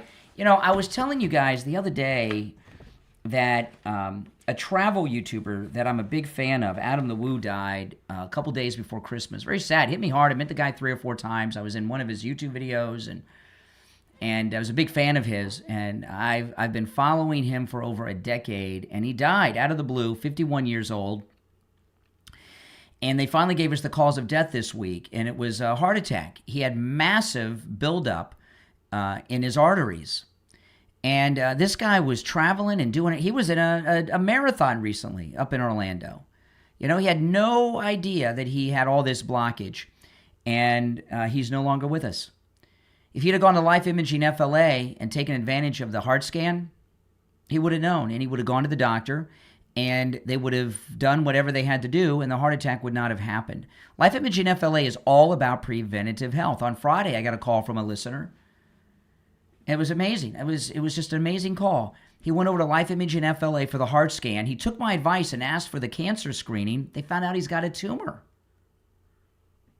He had no symptoms, no idea. He would have found out he had the tumor eventually, but he caught it early enough. He's at the doctor getting it treated now. I've heard from multiple listeners, male and female, that went over there for the heart scan at Life Imaging FLA and found out they have heart issues that with no symptoms. No symptoms. Life Imaging FLA have locations in Broward, Dade, and Palm Beach. Call Life Imaging FLA for your free heart scan now with a few minimum requirements valued at $699. From your cell, call pound 250 and say free heart scan. You'll be connected in seconds. That's pound 250. Just say free heart scan and you'll be connected in seconds. Callers on hold, stand by. We'll take our break for the bottom of the hour and be back with your calls after this. All right, we're clear. We're in radio station break now. There is nothing about this story that says anything to me other than BS. You know, the more I look at it, the more we talk about it, and then we hear from Lenny, who had that problem. See, there's the same shirt. Look, she goes after him.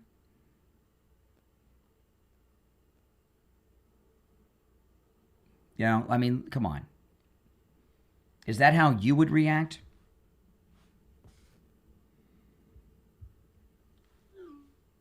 You know, you see, at this point, it's not up to you to decide. It is not up to you to decide. They take you out. You are at risk. There's been an attack. It's a chemical. It's a liquid substance in a syringe. You know? They get you out of the room for your safety and for the safety of others. There could be others in the room. It's a small room. It could be some poison. It could be some disease. It could be some virus. Who knows what it is? No. At this point, it's out of your hands. You don't decide that you're going to stay there. She's not the president, you know, with a Secret Service detail. And her reaction, not just not removing the clothes, getting out of there, removing the not just that. She doesn't even seem she always seems pissed off at any day of the week, but she doesn't seem worried. She doesn't seem worried at all. I would be worried. Wouldn't you? Nothing about this does not stink. If you'd like to call in, the number's toll-free. It's pinned in the live chat, 888-465-2631. I've been on the air for an hour and 42 minutes, and we haven't heard from one liberal telling us that we're nuts and that this is all real and walk us through it and explain how it's real. We've got about 30 seconds until we're back. So if you're on hold, stand by. All right, not one. I'd like somebody to call in and walk me through how this is normal for an attack like this. This cold weather, it's in the 40s this morning, has dried out my throat.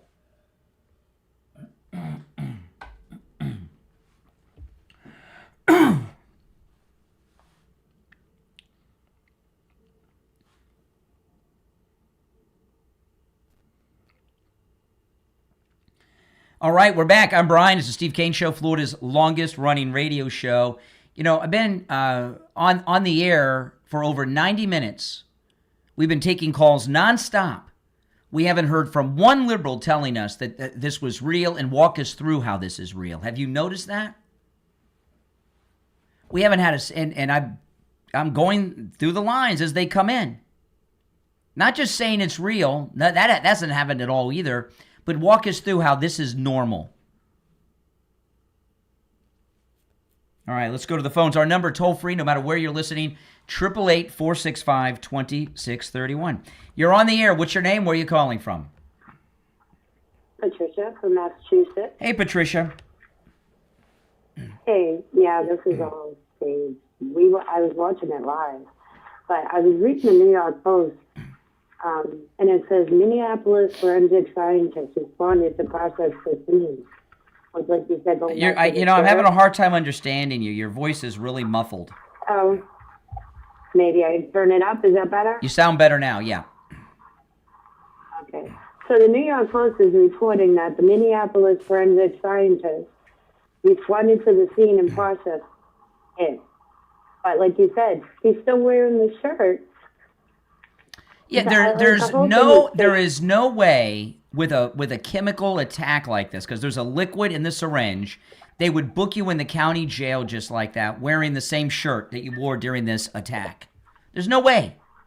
100%. And when did the forensic people show up? Because she continued to take questions. And then the next question that was asked after this attack was from a crying Somalian, I believe a woman, you couldn't see her on camera, talking about how she can't get her benefits because she can't go renew because ICE is there and she's afraid to leave her house. Why would she be in trouble if she's legal? If she's a legal person, why would she be worried about ICE? Well, that's the $1 million question. And then Ilhan Omar tells her that they have mobile centers that will come to places where they feel safe. Oh my goodness! So they can recertify for their benefits. Because the whole thing was a crap show. And then I know she was saying at the time with the wink and the nod to that person and the thing. And the other thing the article says is the neighbor came out and said that this man asked him to watch his dog because he thought he might get into some trouble at this meeting. Well, he obviously if it's real or not, he obviously had some planning. So that's consistent with planning. He had a syringe. I've seen the syringe. It had a dark yellow liquid in the syringe. Yep. And again, going back to the charges, a third-degree misdemeanor assault on a congresswoman when this man clearly, according to the Post, pre-planned this. And then, yelled mega country, which is the biggest yoke of all. Minnesota is anything but mega country. This thing about MAGA country, I heard that, but I didn't hear him say it. So maybe he yelled MAGA country? Yep. Yeah. I was listening to it. That just doesn't, let me tell you. A MAGA person, that just isn't something MAGA people say. And it's just not something MAGA people say. And MAGA people in general want to be respectful of the president and don't want to soil his name. There's just something about that MAGA country thing that also. But the main thing though, there's three main things that make me call BS on the whole thing. One is the convenient camera close-up of him before the event. That's one. Two, that he hit her with the liquid in her chest, not her face or hair. The face would be the target. To me, that a woman would say, not in the face, not in the hair, don't mess up my face, don't mess up my hair. Although she's got her thing on her head, she wouldn't want her makeup messed up. But the main factor that's not, those things those aren't provable, like bad aim or, But the one thing is her reaction. The normal reaction is to run to the ladies' room, take off the shirt, and start washing yourself off in the sink while you're waiting for the paramedics.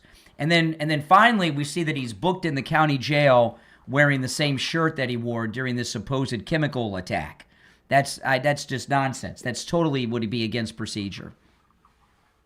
Absolutely, 100%. The other thing the article says is he has Parkinson's disease, which would explain why he was walking the way he was walking, because he did appear to be some kind of intoxicated. But according to this article, he has Parkinson's disease. Okay. So He that's was all BS. he was And drinking Fiji water, which is my favorite bottled water, by the way. I like Fiji water. I drink Fiji water. It's got the electrolytes in it. Why was he drinking so much water before? I don't know. And Fiji, I guess he wanted to have a good drink before. No, everything about it stinks. There's nothing about this that does not say fake. Right. So my question is, to what end?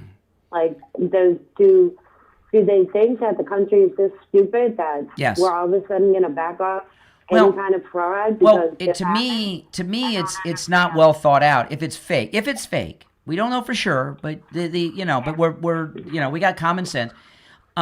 Criminals when they get panicked, they're in a state of anxiety, and when you start making decisions in an anxiety state, you do stupid things.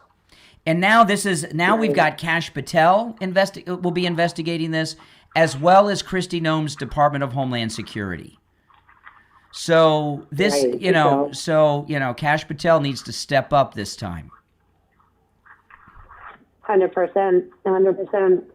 And yeah, I'd be curious to see what he has to say to the federal investigation, or he even thought that it was going to be that. That's right. I think they convinced this person that this is just going to be a little misdemeanor charge. You just squirt me with this, and it'll be all good. I don't think she understood. Well, if it's apple cider vinegar, it's a different crime than if it's real poison, right? But and the thing is, they have unlimited money. Remember, the Somali pirates, they stole $19 billion, right? $19 billion. Right. So they have unlimited money to pay somebody to do something.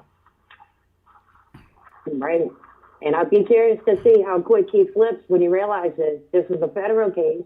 This is not just, the correct system is going to cover for you. Mm-hmm. This is actually a federal case. Yeah, has anyone seen? I haven't seen any reporting as to whether or not this syringe with the liquid is in evidence, and her clothing and his clothing. He's booked in the clothes. They put him in an orange jumpsuit over his clothes he wore during the attack. Right. So, and that's why for the Times to say that the Minnesota forensic, I want to word it right. What was it? The Minnesota forensic team processed the scene. Minnesota forensic scientists responded to process the scene. Like, she continued that. There was no forensic science process in any scene. And without labs, which could take quite some time for a sophisticated thing like this, they don't know what that liquid was and how many people were exposed in that tiny room that she wouldn't leave. Come on. Yeah, it is. So desperation. What is it? Desperate people do desperate things. Yeah. I think they are feeling the pressure of the federal government. Indeed. And my other thing is, I think all the lefties are going to be wearing this sweater now as a sign of being so cool. Yeah. Yeah. All right. Her sweater kind of is. Are those prison stripes on her sweater? It looks kind of like black and white stripes. It looks like a prison outfit from Alcatraz. It does for sure. Yeah. For all sure. right. We'll stay warm. It's 5 degrees in Massachusetts, so you stay warm. All right. We're sending you some cold right here. All right. Take care. This weekend in South Florida, we are going to have our coldest day in 15 years. It's going to be in the 30s. Coldest day in 15 years. I was thinking about going to Kennedy Space Center this weekend because they got the moon launch going in a few days, and it's on the launch pad, and I wanted to see it on the launch pad in person. It's going to be in the 20s at Kennedy Space Center this week. The 20s. I don't even have clothing for that, so that's off the agenda. All right, let's go. You're on the air. What's your name? Where are you calling from? Oh, hi, Brian. It's me, Green Eyes, that you always see in the chat. Yeah, Green Eyes. What's up? You're talking about this lady who got something sprayed on her. Ilhan Omar. Ilhan Omar, yes. Yeah. The whole thing is staged. They're just trying to show their Islam law, about Sharia law, where they throw acid in the face. Well, what about publicizing her religion? Well, what about it makes you say it was staged? the guy was off his rocker drunk or he smoked a bad hookah. Mm-hmm. Because the guy doesn't look, like he's sober, for one. And for two, MAGA does not do that. We have more self-respect and respect for people that act like that out in public. We weren't raised like toddlers. Well, so I someone earlier, MAGA people, all the MAGA people I know, they feel like they're representing the president. So they're on their best. And where was his MAGA gear? He didn't have any. And if you look at his guy's face as this is going on, you can tell like something's really, really off with him. He is not sober. And no self-respecting MAGA person go like that in public. We always feel like that we're representing the best of America. And we show that to everybody, to what we volunteer for, to what we offer, to what we do. This guy, no. Why would he even be there? For what? And I missed this part, but an earlier caller said that he yelled out MAGA country. Minnesota? I didn't hear that. I didn't hear, but a caller said that he yelled it after. Who would say MAGA country in Minnesota, in Minneapolis? No, we don't do that. That's not part of our repertoire. We don't act like silly buffoons because we feel like we're representing America. We have standards unlike some people. And the president. You don't want, MAGA people don't, they don't want to make the president look bad. We don't want these problems. Yeah, exactly. We All just don't want them. All right, I appreciate the call. All right, take care. Oh, so great to call in to finally talk to you. Love your show. Been on it for years. Love you. Tell your wife I said hello. She's such a sweetheart. Well, thank you, Green Eyes. Take care. Green Eyes is her name in our live chat. And I know a lot of you people around the country think we're wimps with this weather. We live in paradise in Florida. It was in the 80s, yesterday. And for it to get down into the 30s is pretty frightening. I mean, this is, I'm sorry. In the 20s at Cape Kennedy, oh my goodness. All right, if you're on hold, stand by. It's the Steve Kane Show, Florida's longest running radio show. My name is Brian Craig. Our number is 888-465-2631. Back after this. All right, we are clear. We're in radio break.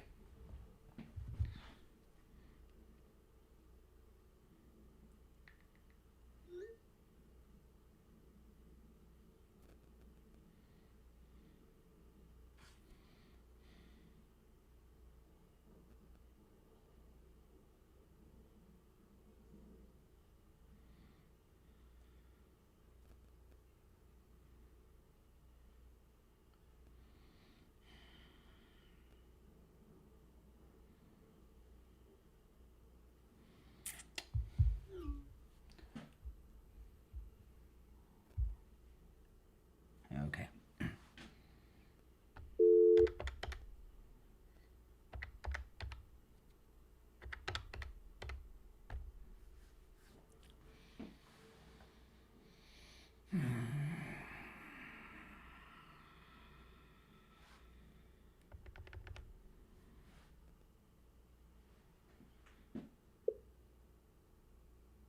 Hello?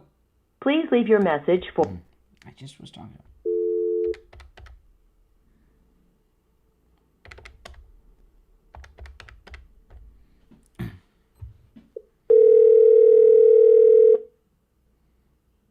Hey, Brian. Hey there, we have 1 minute. All right. So I'm going to record today's and tomorrow's. We were talking about yesterday. Okay. So just keep that in mind. So we don't want to say the day, so they're not dated with the day. That's all. Okay. All right, we have 45 seconds.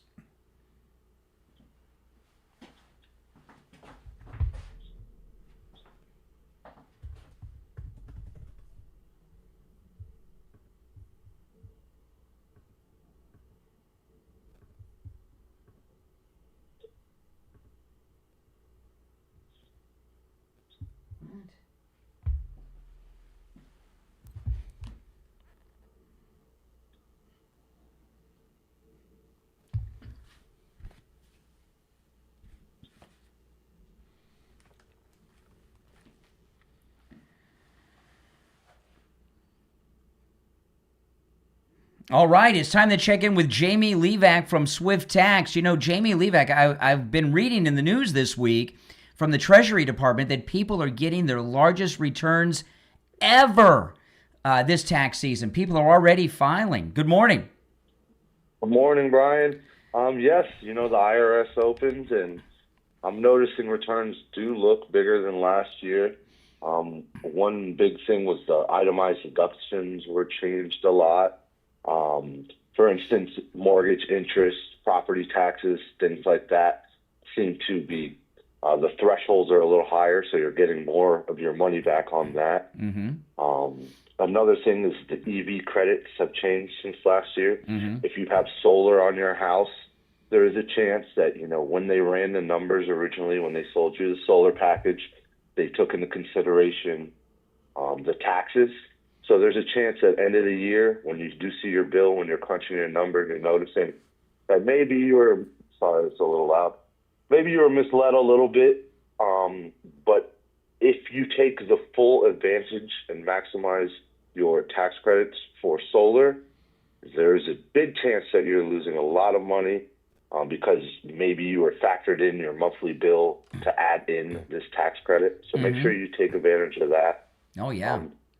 A lot of things have changed, and what I'm noticing are, dual married couples are getting more back. People who own property are getting more back. A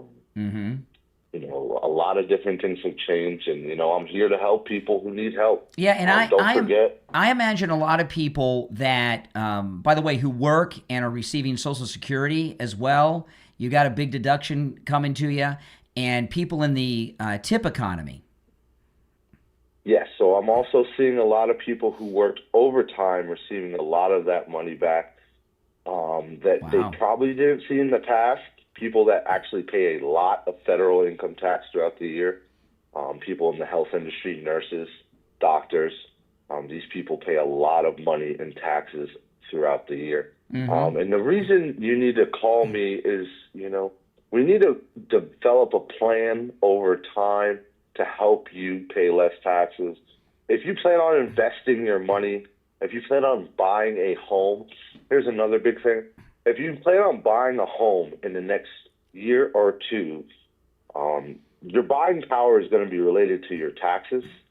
So getting together with someone like me and really figuring out exactly what I plan on doing, how much I plan on buying. The real estate market is fluctuating right now, and in some places the prices have been going down. And when interest rates go down, there's going to be a moment there where the prices will go up after the influx of demand from the interest rates going down. So putting yourself in position to be able to purchase something, whether you're a small business owner or whether you're a family looking for investment property, everything's related to your taxes. And small business owners really, really have the biggest problem with this when it comes to buying power. Although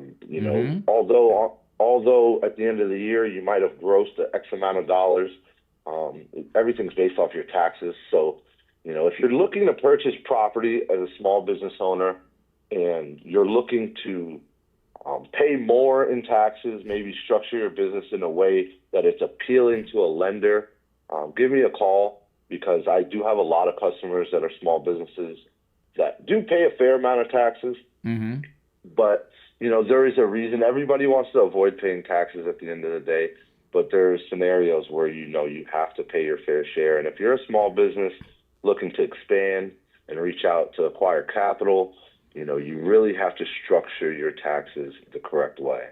Yeah, now Jamie Levac at Swift Tax is located in Broward, but no matter where you're located in the United States, Jamie can help you with your federal taxes, your state income taxes, your local taxes, your business taxes, your payroll taxes. And he knows, as you can hear, the new tax code with the big, beautiful bill inside and out. Jamie Levac will make sure that you get every deduction you are entitled to, maximizing your return. And with Jamie Levac, you can get your tax return in as little as 24 hours. Call or text Jamie Levac at Swift Tax. This number rings directly to Jamie, 954-773-1587. 954-773-1587. All right, Jamie Levac from Swift Tax. We'll talk soon. Sounds good. Call me now. I'm here. All right. Take care, guys. You heard that? Call him now. He's there. It's a busy time. Yes, yes, yes. Oh, I forgot to mention, all tax preparation is tax deductible. You get a deduction for that, although his prices are very, very, very good. All right, we're going back to the phones. Of course, we're talking about this Ilhan Omar incident. Let's go. You're on the air. What's your name? Where are you calling from? Good morning, Conservative Doug. Oh, hey, Doug. You know, listening to this Omar thing, you know, it certainly seems like it's a con job to me. You know, there she is making a statement, and she has the guy who's going to do something to her with a needle in his pocket on the front row. A syringe. I mean, syringe, whatever it is, a needle, syringe, whatever. So the security, she's worth $30 million. She doesn't have security to check everybody, make sure they have a gun or a knife or a syringe or whatever else this guy has. So something's not right. So you know, if I was security, and let's say he said that syringe, I have seizures and I have to be able to take something right away, I would say, okay, we'll hold it. You can't go in there with a syringe. You know, something's not right. So I think this is just a way to try to get her, make the public start saying, oh, she's okay. Yeah. There's okay. no, I was just listening. You're just not used to me not interrupting you for so long. No. My phone went dead for a second, I thought, but okay. No. It wasn't you. No. Okay. But I got to tell you, during the breaks and all, I've been looking through and I've watched the tape many times. I did not hear him say MAGA country. I know we had a caller who said that he said it earlier. I did not hear him yell MAGA country, and I haven't seen it reported at any of the mainstream news outlets. All right, so I'm not going with that. That is very unconfirmed. We had one caller who said it. I've not been able to confirm it. I didn't hear him say it myself. I can't play the unedited version on the air because Ilhan Omar, like many liberals, is big on the F word. If he didn't say it, he forgot his line. That was probably definitely part of his line to say that. First off, that's not something a MAGA person would say. They would say something about her brother. They would say something about if they were yelling at her, it'd be something about her brother, or the money, or the Leering centers. You know, they would shout something about one of those things, right? Probably the brother would be the lead. Yeah, and the idea that she didn't act like, my God, it could be some sort of poison on it. She just acted like. And I know. I think I know women pretty well. I know you do too, Doug. You know, whether or not this is staged or not, one of the tells is not just the way she reacted, was that he squirted this on her chest.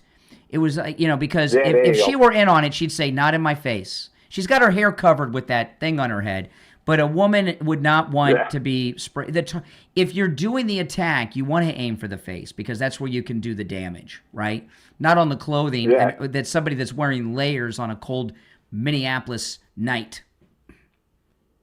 Even if it was just paint or something in there, on her face would be much more effective than on her shirt. That's for sure. Now, did he miss? Maybe he missed. Maybe he was too far away. I don't know. I was talking to a caller earlier. I was telling you guys a couple weeks ago, I walked out of the house to get my morning coffee, and I stepped in dog dew. One of my neighbors let their dog, and I looked on my camera. That's why you got to call Sloman's to get the camera. I know who it was because I looked on the camera to find out who it was. But when I do that, first thing I do is take my shoe off, and that's not even poisonous. But I don't want the dog. I don't want it on my foot. I take it off immediately, right in the yard, right? Yeah, exactly. If a listener, you guys have seen, some of you have been to appearances where I've been confronted. You were at the one at the mall where the guy came with the gun, right? Remember that the guy with the prison stash, and he had a pistol, and then he had a security guard and all that stuff. You've seen me confronted, and then at Wings Plus. When we had our inauguration event, that lunatic liberal confronted me in front of all the listeners. These things happen. If someone sprays you with a chemical, like happened with Ilhan Omar, you don't finish the speech. You run out of there. You go to the bathroom, Yeah, you man. take the shirt off, and you start dousing yourself with as much water as you can. That's human instinct. That's what I would do, sure. Something's not. That's the point that made me think this is a phony. Unless you knew it was apple cider vinegar or something, you know. Yeah, something's not right. Something's not right. Maybe we're wrong, but it certainly doesn't seem as easy to believe what's going on. Well, the other thing is, by the way, that incident with Doug with the guy at the mall, that's on my YouTube channel, guys. Steve and I, we were kicked out of the mall. You know, they were very upset that we brought customers to the mall. You know, because it was the festival flea market that's been closed down ever since. I guess we were interrupting their closing it down by bringing customers in. But you know, it gets pretty hairy in those situations, doesn't it? It's pretty tense, isn't it? You know, and there was not a lot of tension with her. None. Yeah, something's not right. You know, and the other thing I want to know is, did she go home to her family last night? You know, if somebody had sprayed me with some unknown chemical substance, I wouldn't expose my family to it. That's for sure. That's 100%. I would have been immediately run to the hospital. Hopefully, they could figure out what's wrong. Doug, you wouldn't have a choice. You would be admitted to the hospital and isolated. Yeah. It would not be your choice to make. You would be isolated by medical orders and law enforcement, even if you're a member of Congress. You would have no choice. Didn't anybody ever see Silkwood? Remember Silkwood when she got exposed to the radiation and they put her in the shower? Big scene in Silkwood. No. Or in science class in high school where they had the eye washing station. Yes, without a doubt, something is rotten here. You know, something's rotten in Minneapolis. Coincidence. Yeah, man, something's not right because you get sprayed with something, you want to go to the hospital, you think you can go. Indeed. Guys in the front row, no security. So get out of here. Something's not right. Maybe it's just a coincidence, but man, it certainly seems rotten. At an Ilhan Omar town hall in her district, any white guy there, they're watching because they're like, why is there a white guy here? This is little Somalia, right? Yeah. Yeah. Especially her. She's probably the most person not liked in Congress. All right, I got to run, Doug. I got to run. I want to tell you guys about Coastal Weight Loss Secret. It works, guys. This past Monday was a year that I met with Coastal Weight Loss Secret. I not only did I lose more weight than my goal, I've kept it off. I haven't gained back a single ounce, and that was even through all my holiday eating, man. And I love that pumpkin pie. You know, I'm a big pumpkin pie guy. I ate a lot of it. I pigged out over the holidays. Didn't gain an ounce.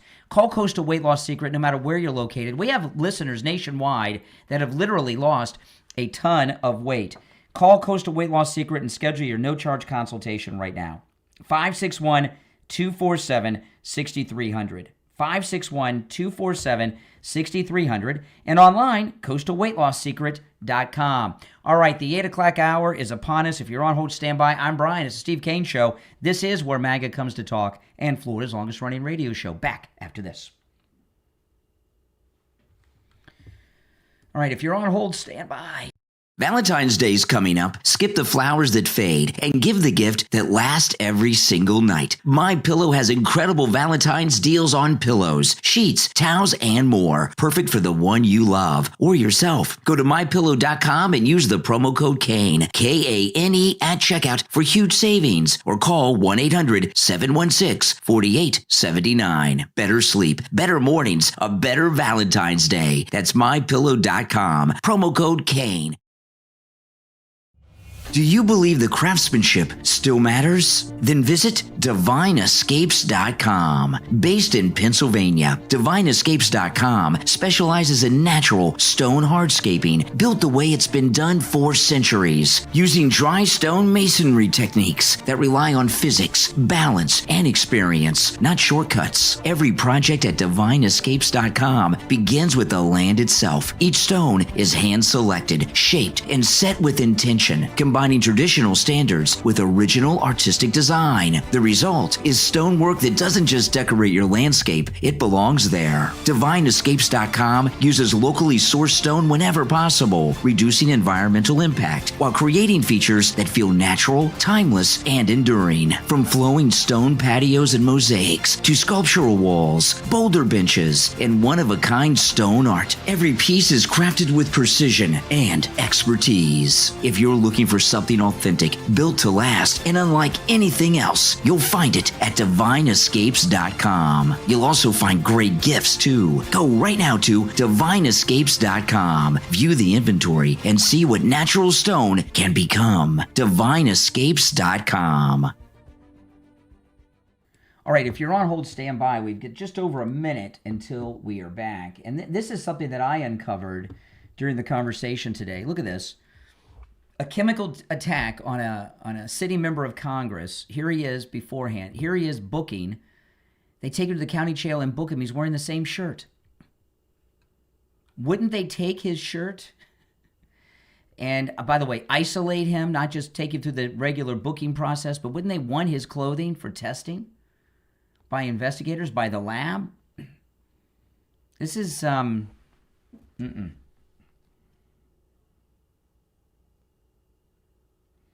Okay. Less than a minute. Come on. If you're new to the program, make sure that you subscribe, okay? I'm here every day and in the afternoons, 7 days a week, live streaming, taking live calls. This is a radio station break. We'll be back in 25 seconds. Stand by.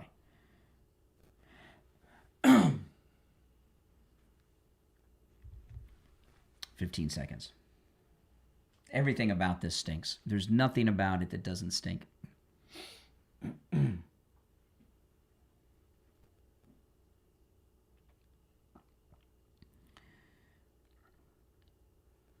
The 8 o'clock hour has begun. It's the Steve Kane Show, Florida's longest running radio show. My name is Brian Craig. We're going to go back to our phone. I'll recap after a call or two. If you're just joining us, we're talking about the Ilhan Omar incident, and everything about this stinks. I'll do a recap on it later, but I'm assuming most of you have seen this. This is the lead story, as far as I'm concerned, in America. All right, let's go. No, hold on. You hold on. Let's see here. Okay, you're on the air. What's your name? Where are you calling from? My name is Scott. I'm calling from Kansas City. Hey, Scott. What's on your mind? Yeah, just fill in some information. It was breaking news on the program I was watching last night, and they were all wondering what the heck did he shoot at her, and trying to get any the video footage they could. I saw, here's a question I have. Let me go to that. What would her security unit be for a congresswoman? It looked like some local Somali Leering Center security guards. They didn't look impressive. I mean, as unimpressive as the lady Ghostbusters? Well, I've been around a lot of members of Congress over the years, okay, from the House of Representatives. Most of the time, in a normal situation, most of them don't have security with them all the time. However, she's high profile, and there's she's one of the most famous women in the world, right? And a lightning rod. Yeah, and there's a high level of tension in her district in Minneapolis. So there's no doubt she would have I would expect Capitol Police with her at a minimum, maybe Secret Service, but certainly Capitol Police. I mean, I've met a few politicians. I guess the highest politician I was around before, while he was a high-value politician, was the governor of Missouri. Mm-hmm. And I didn't see any security around him. Usually a governor will have a state trooper. Yeah. But most of them, most members of Congress, unless they're under threat, they're like normal people. But she's not normal. She's very not normal. She's very high profile and controversial. And the thing that I wondered was two things. one, somebody's got to make the assumption that guy could have shot a syringe full of anything, of anthrax or something acid, like that. anything. Acid, and she was like being this brave Somali warrior woman and taking swings at him. Yeah, which I'm just wondering if that plays well. But I just didn't see any kind of precautions with trying to get her out of there, get her away, because that guy. And if you're somebody who's about to throw your freedom away, you don't do it with some dim-witted. Listen, when you're talking about members of the House of Representatives, these kind of things don't happen very often. They don't. This is a very if it were real, rises to the. Some of you will disagree with this, maybe a lot of you will, but this would rise to the level of an assassination attempt because you don't know what that chemical is. And if you're going to do something, you do it for keeps. Indeed. And there's a lot of other more. Well, this guy didn't sound that bright. I was going to say something about there was an assassination attempt in Tajikistan where some guy had a one-shot bullet in a ball. Well, I want to keep it to this. The more that I go through, I was up all night following this because I wanted developments and wanted to know as much as possible before I went on the air. And as I'm going through the facts that we have, and again, this is a developing story. The entire discussion this morning is based on what we know at this moment in time, right? And they're an hour behind us. And as the day progresses, more may come out. So so far as we're talking about what we know right now, but everything that this won't change. The way that this was handled is not how you handle a chemical or biological attack on a sitting member of Congress. No, you'd have separated her from that crowd immediately. And they booked him wearing the same shirt at the county jail. He would be in isolation at a hospital under police guard, handcuffed to a piece of equipment so he couldn't escape. And they would take his clothes for testing. Yeah. Yeah, and he would have had guards with some kind of chemical lab or gloves or respirators, that sort of thing. Yes. And I didn't see that. Exactly. And had her removed immediately. Instead of letting her and also when you are when you're faced with something and there's when I got swatted a few years ago and there were no and by the way, the person, justice was done, okay, just so you know. But there were 50 armed police officers, including a SWAT team with AR-15s, police officers with pistols drawn. I had 50 guns pointed at me. The lead officer, when the SWAT team came up to me in a line with the AR-15s and the shields and everything. And I had a backpack on my shoulder, I take to the radio station. It has my computer and stuff in it. And the cop was questioning me, and he said, "Are you Brian?" I said, "Yeah." And I told him, I said, "I'm on the radio." He's like, "Oh, okay." And I said, "Can I put my hand on your shoulder because I'm about to pass out?" Because I've got all these guns pointed at me. And but anyway, when it was all over, the officer said to me, "The way you reacted was normal." He said, "As soon as I came up on you, I knew you were cool." Because the way you reacted was the normal reaction. To have all these guns pointed at you, ready to pass out, asking if I could put my hand. Everybody else was in agreement. It was. I'm not going to go through the whole story. I've told it before, but it was pretty hairy. They came into my home, guns drawn, and everything else. But they got me in the front of the house. But it's but the justice was done. And by the way, you go to what I found out. You know what happens when you SWAT someone? What? You go to prison for years. So Word of warning, guys, and I always press charges. Although in an instance like that, it's not up to you to press charges. It happens automatically. Yeah, a guy has a pod called The Quartering. He caught his... Jeremy from The Quartering? Yeah, I know. I know who Jeremy is. But anyway, the reason I share that, which I don't really like talking about it, I don't. But when the officer said that my reaction was normal, her reaction was not normal. If someone sprays you with the chemical... You want the clothing off, and you want to be washed off. You would run to the bathroom, you would take off the shirt, throw it away, and start splattering water from the sink while you're waiting for the paramedics. Or somebody would have got her out of there instead of letting her be this brave warrior woman throwing her fist. I like how you said that. Did you come up with that brave Somali warrior woman? And she did say she survived a war. She did? She said that, yeah. She said, I survived a war. Oh, okay. I thought she immigrated to Kenya before coming to the United States. I didn't know that. What the truth is with these people's background, does it really matter? It's pretty sketchy. Yeah, everything's sketchy. But as I've been talking to you all for over 2 hours today, everything about this stinks. And here we are, over 2 hours into the program, nonstop calls. Haven't had one Democrat call in and say, no, this was real. And not one Democrat has called in, not one, and to tell us that this was real. Have you noticed over 2 hours?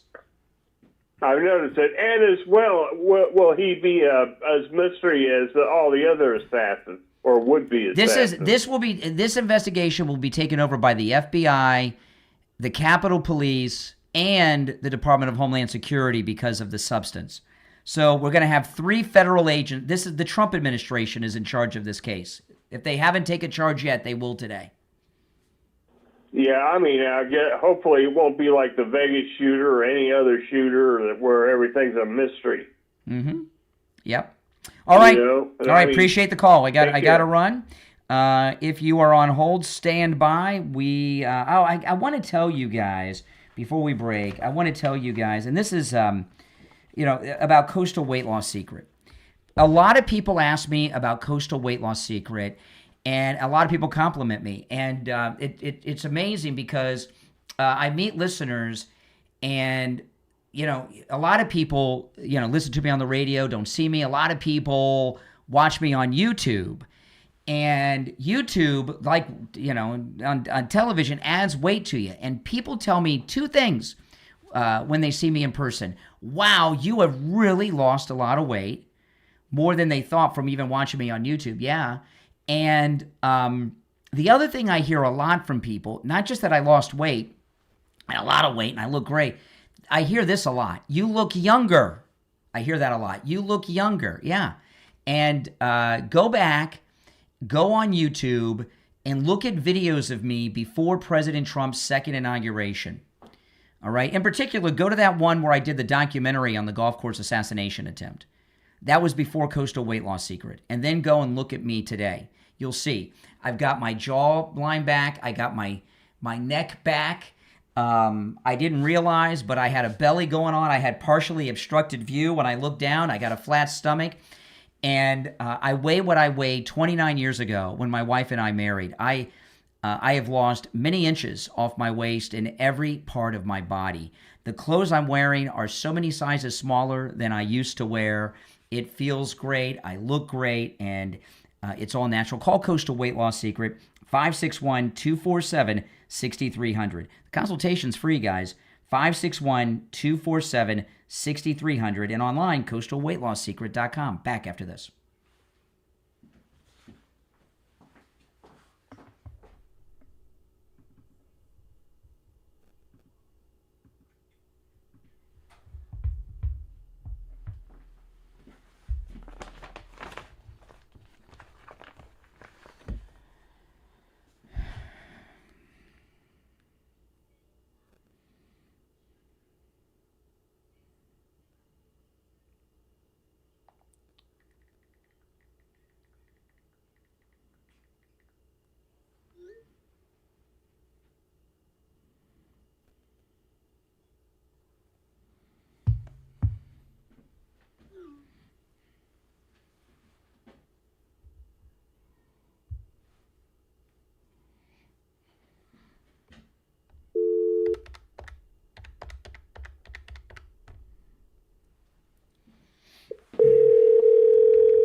Hello. Hey, Barry, it's Brian.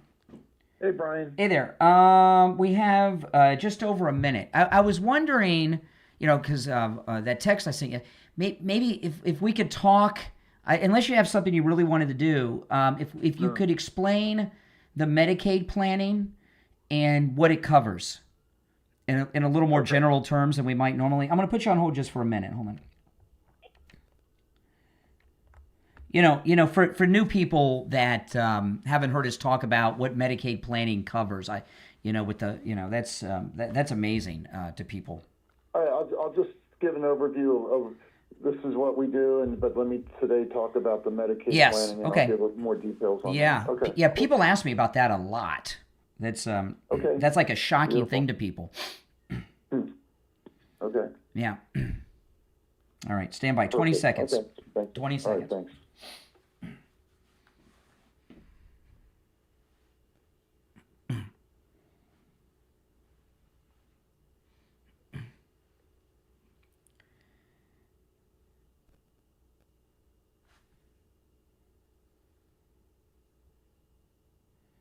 All right, we're back, and it's time to check in with Attorney Barry Siegel from the Siegel Law Group. Attorney Barry Siegel, good morning. Brian, good morning. How are you today? I'm doing well. We were talking during the break a little bit about Medicaid planning, which is such an amazing thing that you're able to do for people. Could you tell people what Medicaid planning is and what it does? Yeah, absolutely. Well, and I know you have some new stations and perhaps a lot of new listeners. So just as an overview, the Siegel Law Group, we've been around for 24 years, and all we do is estate planning, elder law, and probate, trust administration, and asset protection. And what you're talking about, Medicaid planning, falls under the elder law division of our firm. What is Medicaid planning? It's really asset protection for people in their retirement years, and protecting them from what? Protecting them from the high costs of long-term care. As we age, the chances of either ourselves or if we're married, our spouse needing some form of long-term care, whether it be at home, getting home health care, or in a facility like assisted living or skilled nursing or memory care, it's very possible that you may need it. And the problem is it's very expensive. So we need to look at what are the methods that we're going to use to pay for it. And really it comes down to there's insurance called long-term care insurance that you can have, but you have to have it in advance, and it's very expensive. So a lot of people don't have it or don't have enough of it.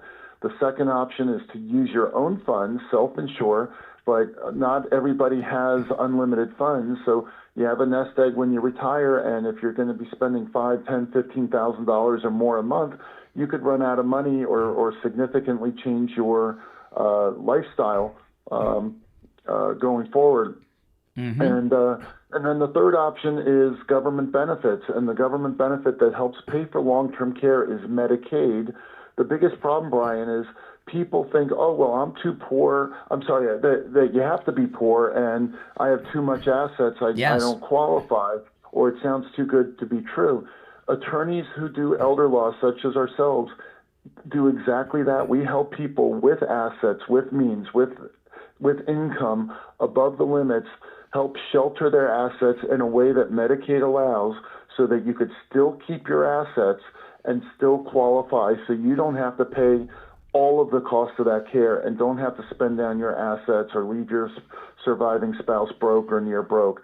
So it's something that a lot of us really need to understand, and it's very worthwhile to come in for a free long-term care audit so you could see where you are now in that situation, and we can tell you if there's anything you need to do now to make sure that you're in a situation where you could qualify in the future if you need to. Yeah, and I have talked to listeners that have gone through the Medicaid planning with you, and they're pretty well-to-do people in retirement, and that are in shock that they qualified. And the biggest mistakes people can make are, one, what Attorney Barry Siegel said: assume you have too much money or too many assets and you don't qualify for Medicaid planning. Don't I've been to your workshops, Barry, and I told you it seems like everybody qualifies whose last name is not Trump. For Medicaid plan, it's amazing. And the worst law firm in the world is Google, and ask a friend. You don't ask your friends. They don't know what they're talking about. Attorney Barry Siegel at the Siegel Law Group, you have an entire team. I don't know if it's proper to say division. I don't know what the law firm terminology is, but you have a team that deal with Medicaid planning all day, every day, with many years of experience. And they know what they're doing. I'm here to tell you guys. So give the Siegel Law Group a call. It's toll-free, 855-FLA-3782. 855-FLA-3782. And online, SiegelLawGroup.com. All right, Attorney Barry Siegel, we will talk later in the week. All right, Brian. Thank you so much. All right, take care. All right, back to the phones. There's one opening on the board where Barry Siegel was at, 888-465-2631. The topic at hand is the Ilhan Omar incident last night, okay? And we have not heard any liberals call in to even discuss this today. And here we are. I mean, it's 8:22 and 29 seconds. We've been on the air for hours and full boards of calls all day, taking nonstop calls. Not one liberal has called in to even comment on this today. So let's go to the phones and we shall see. You're on the air. What's your name? Where are you calling from? Morning, Brian. It's JJ from Mass. Hey, JJ. The thespians are at play here, as far as I can see. This guy is in the front row.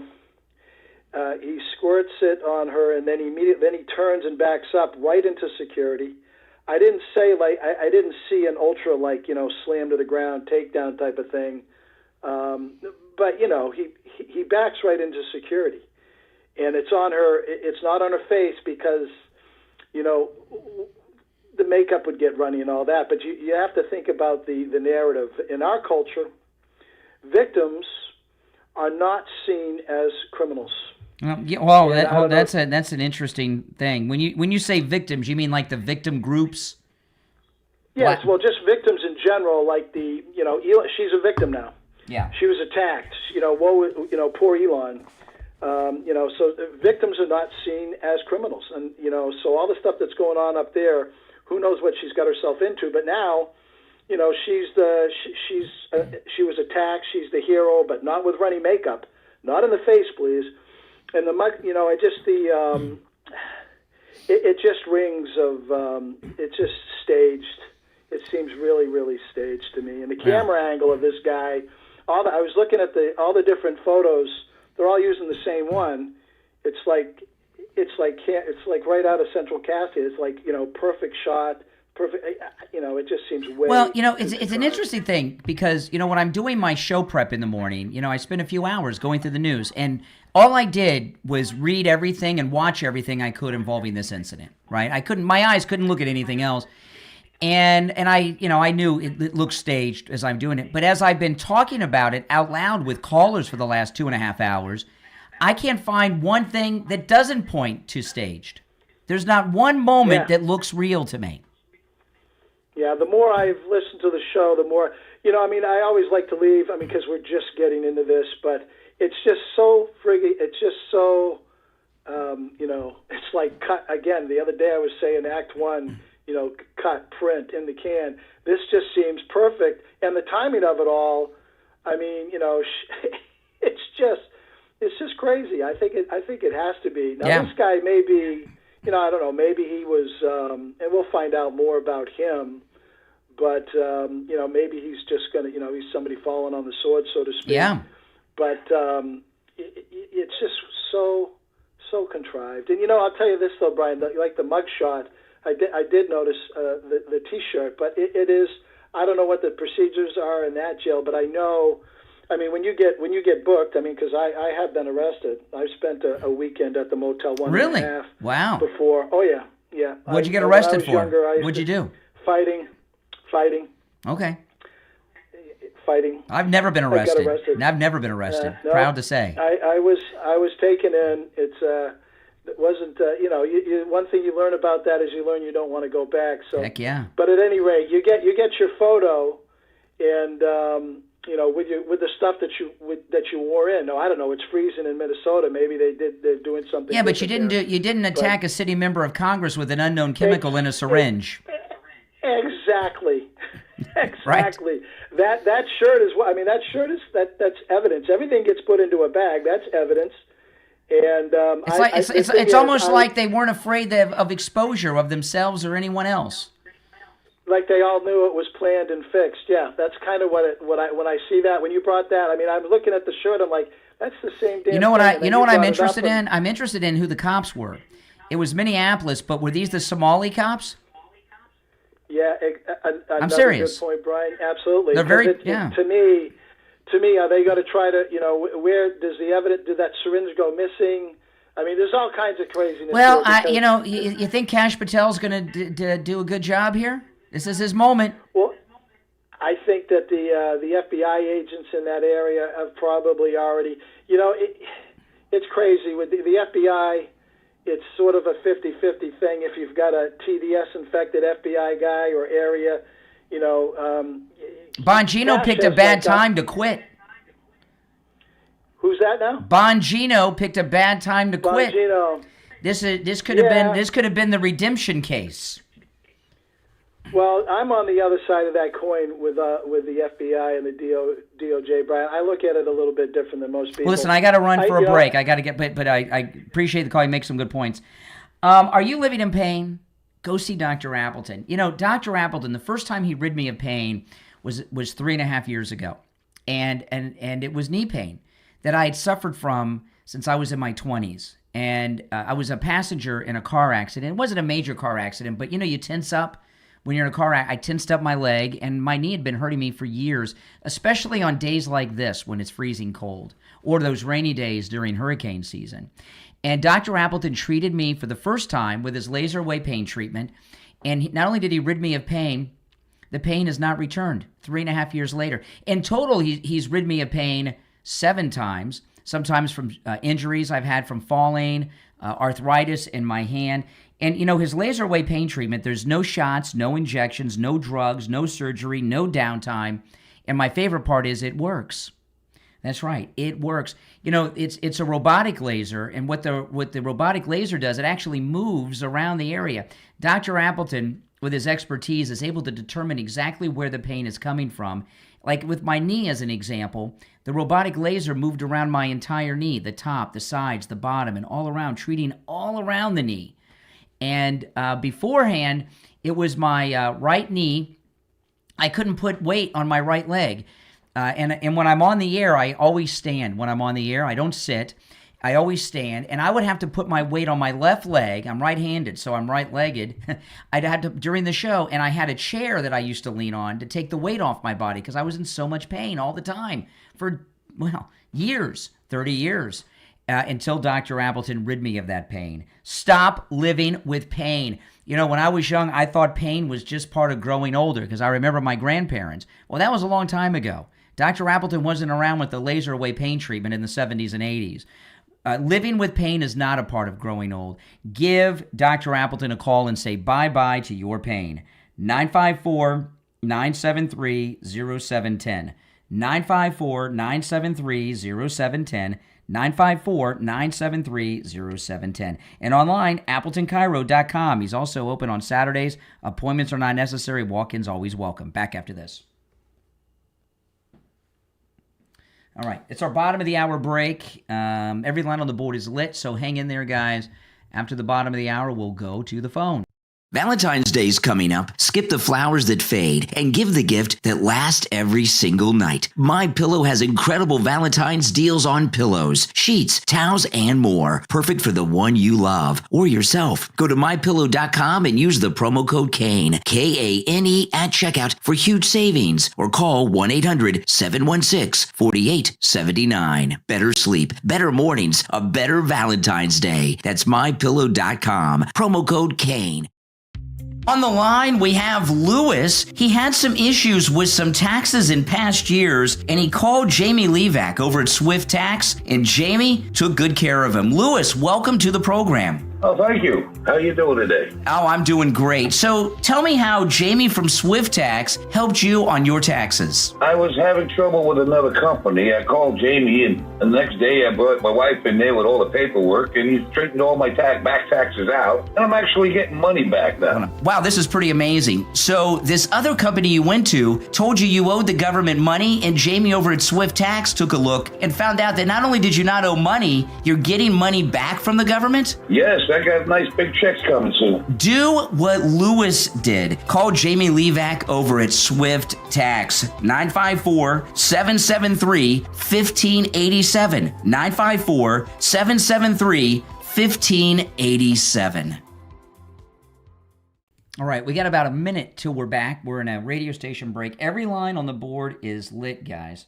So I'll go back to the phones immediately when we get back, okay? I'm not going to do any recapping because, well, I am, by the way, when the radio show ends at 9, I am going to continue for a while after. So if you're on hold when I sign off the radio at 9, hang in there, and I'm going to continue the show on YouTube after the radio show ends. You know, those of you that are new, I start early before the radio show, do a pre-show, and a lot of days like today, I stay after.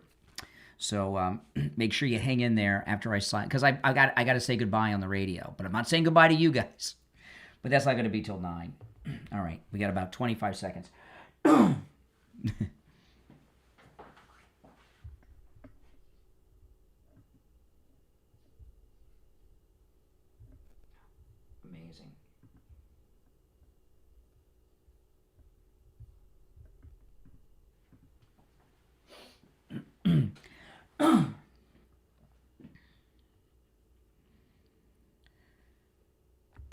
You're on the air. What's your name? Where are you calling from?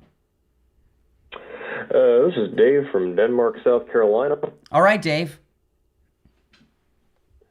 So that Ilhan Omar lady, I saw the video where she got attacked in the town hall, and holy shoot, that... All right.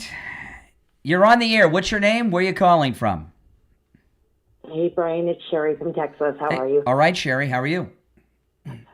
Good. If you take a look at the movement of all the people, first of all, if you're at an event like that and someone sprays her like they did, why, not knowing what kind of substance it is, why would you run toward that? Why would Ilhan Omar also run toward, her behavior was very bizarre, and she's got a vulgar mouth. Yeah, she does. Run toward the person that sprayed her with this substance. I mean, the movement of the crowd. She was going to punch him. Suspicious. She was going to punch him. Yeah. I mean, first of all, why would you be that comfortable running toward the suspect who was coming towards you to cause harm? Yeah. I mean, and the movement of the crowd, I mean... Let me ask you, is it just me, because I'm too close, is there anything about this that you could say, okay, maybe... to me, the whole thing stinks. I can't find one point that doesn't stink about the whole thing. No, and shooting her in the chest, why, that wouldn't cause any harm. Why would you not go for her face, toward her eyes? Yeah. What, I mean, if your intent is to harm somebody with something, why would you go for? But as a woman, you know that if a woman were involved in staging something like this, you would say, okay, not in the hair, not in the face, right? You're gonna want to mess up your hair and makeup. Exactly. Yeah. No, this was.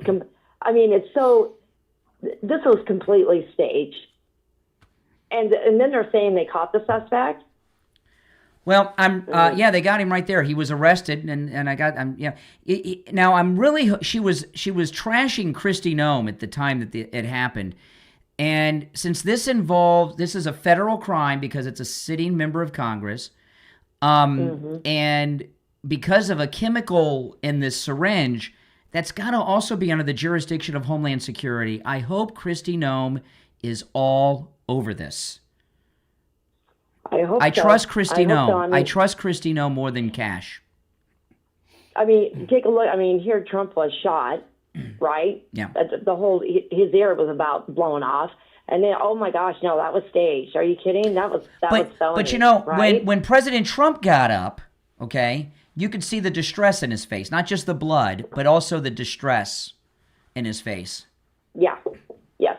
Almost like, oh my gosh, what happened? Yeah. Now it'll all come out in the wash. They'll either get it out of the person that they arrested, or I mean, they had to arrest him, right? Because if they they got him booked. He's in the county jail. Yeah. What was that? Is that your dog growling? What's going on?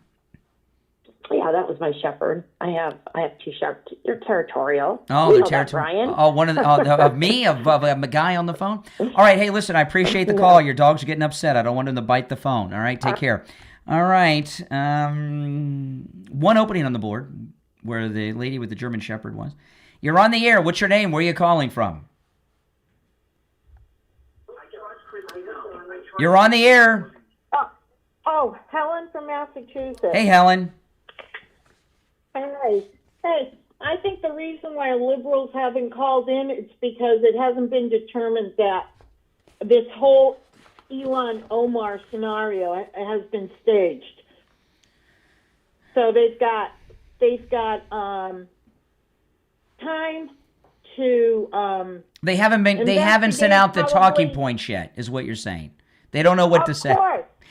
They know like us it looks like nonsense, and they don't have their talking points yet. Okay. I mean, she ran toward him. He could have nailed her again, and they didn't even rush her out of there. Yeah, and did she block her? Did she put her arm up to block her face, which would be a normal reaction as well? No, what I saw was that she kind of waved him off. She didn't block. She didn't hold her arm. It was like she was waving him off. I thought she was going to smack him. Mm-hmm. But why run to the assailant? He could have nailed her again. Yeah. You know, and another thing, which I thought was so odd, she wasn't even rushed out of there. Exactly. They would have gotten the assailant on one end and then rushed her out of there on the other hand. Yeah. No, exactly. And by the way, you don't when something like this happens, you don't have a choice. They carry you out. Exactly. You want to get to a washroom where they can spray, you know, what they do for people, for example, who are exposed to nuclear waste. Or in 10th grade biology class, right? Or in high school, they have the eye wash station with a shower that you can pull the thing on if somebody gets a chemical on them. I mean, this is normal. I mean, this is, you know. Yes. I remember that. Someone pulled it in my biology class. Oh, yeah, we used to do the same thing. We used to do the same thing, too. Yeah, we had in college, too. Yeah, exactly. In high school, we used to pull the shower thing down all the time. But anything to keep the fraud out of the media. Mm-hmm. This is just diversionary. Well, see, this week, her winery thing started to fall apart, right? A story came out that her and her husband invested $15,000 in a winery that's valued now at $5 million. And then Benny Johnson, now I haven't seen this in any mainstream reports, but Benny Johnson has been reporting that the winery does not exist. That's worth $5 million from their $15,000 investment. So, you know, things are starting to pile up. Laundering to me. Mm-hmm. Yeah, that sounds like money laundering to me. Well, that's how if Benny's on it and he reported that, then he's probably right. Mm-hmm. Probably, yeah. I haven't talked about it because I want to see it in some reporting other than Benny.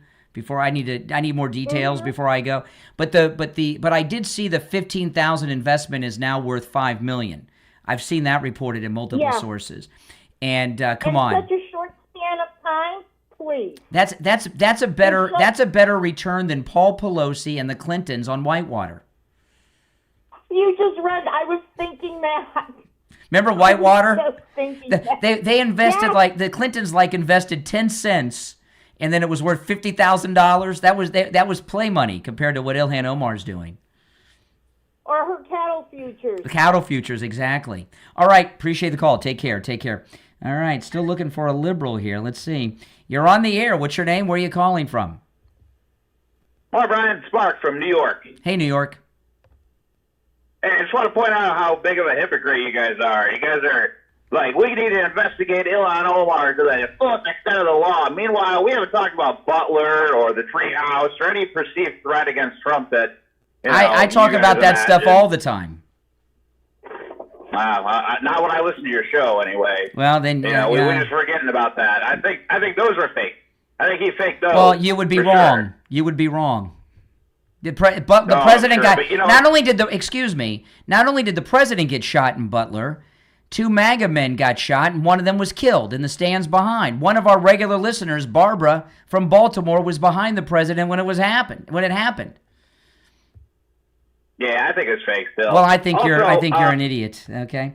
Yeah, I got time for more calls. I mean, one man's dead in Butler. Give me a break.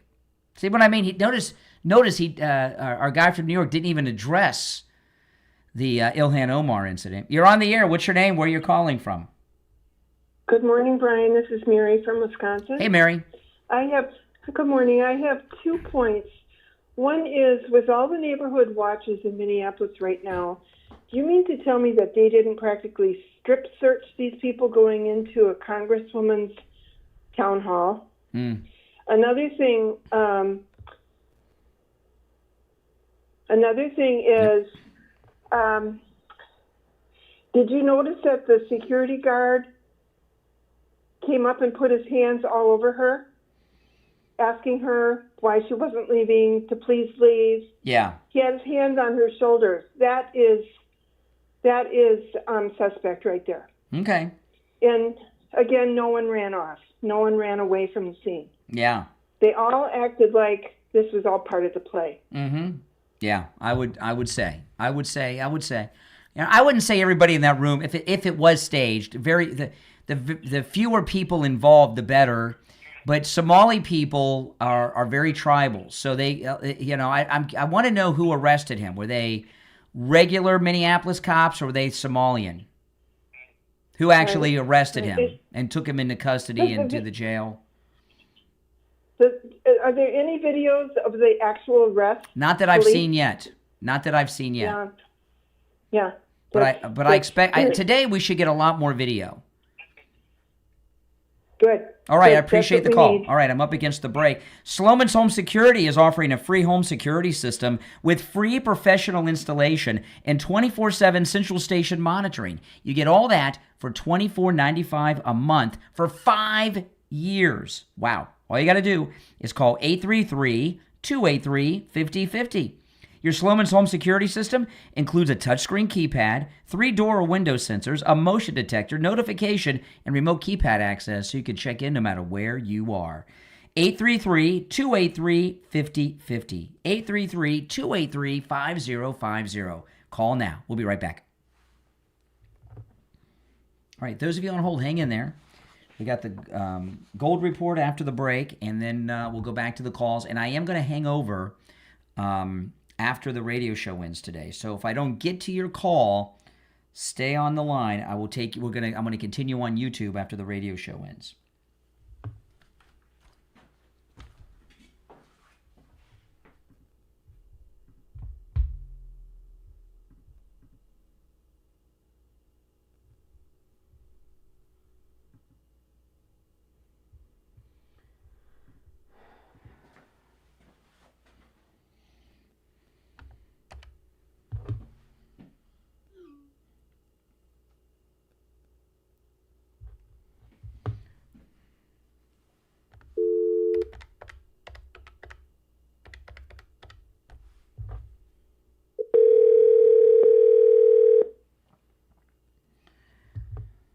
Good morning. Hey there, we have just under a minute.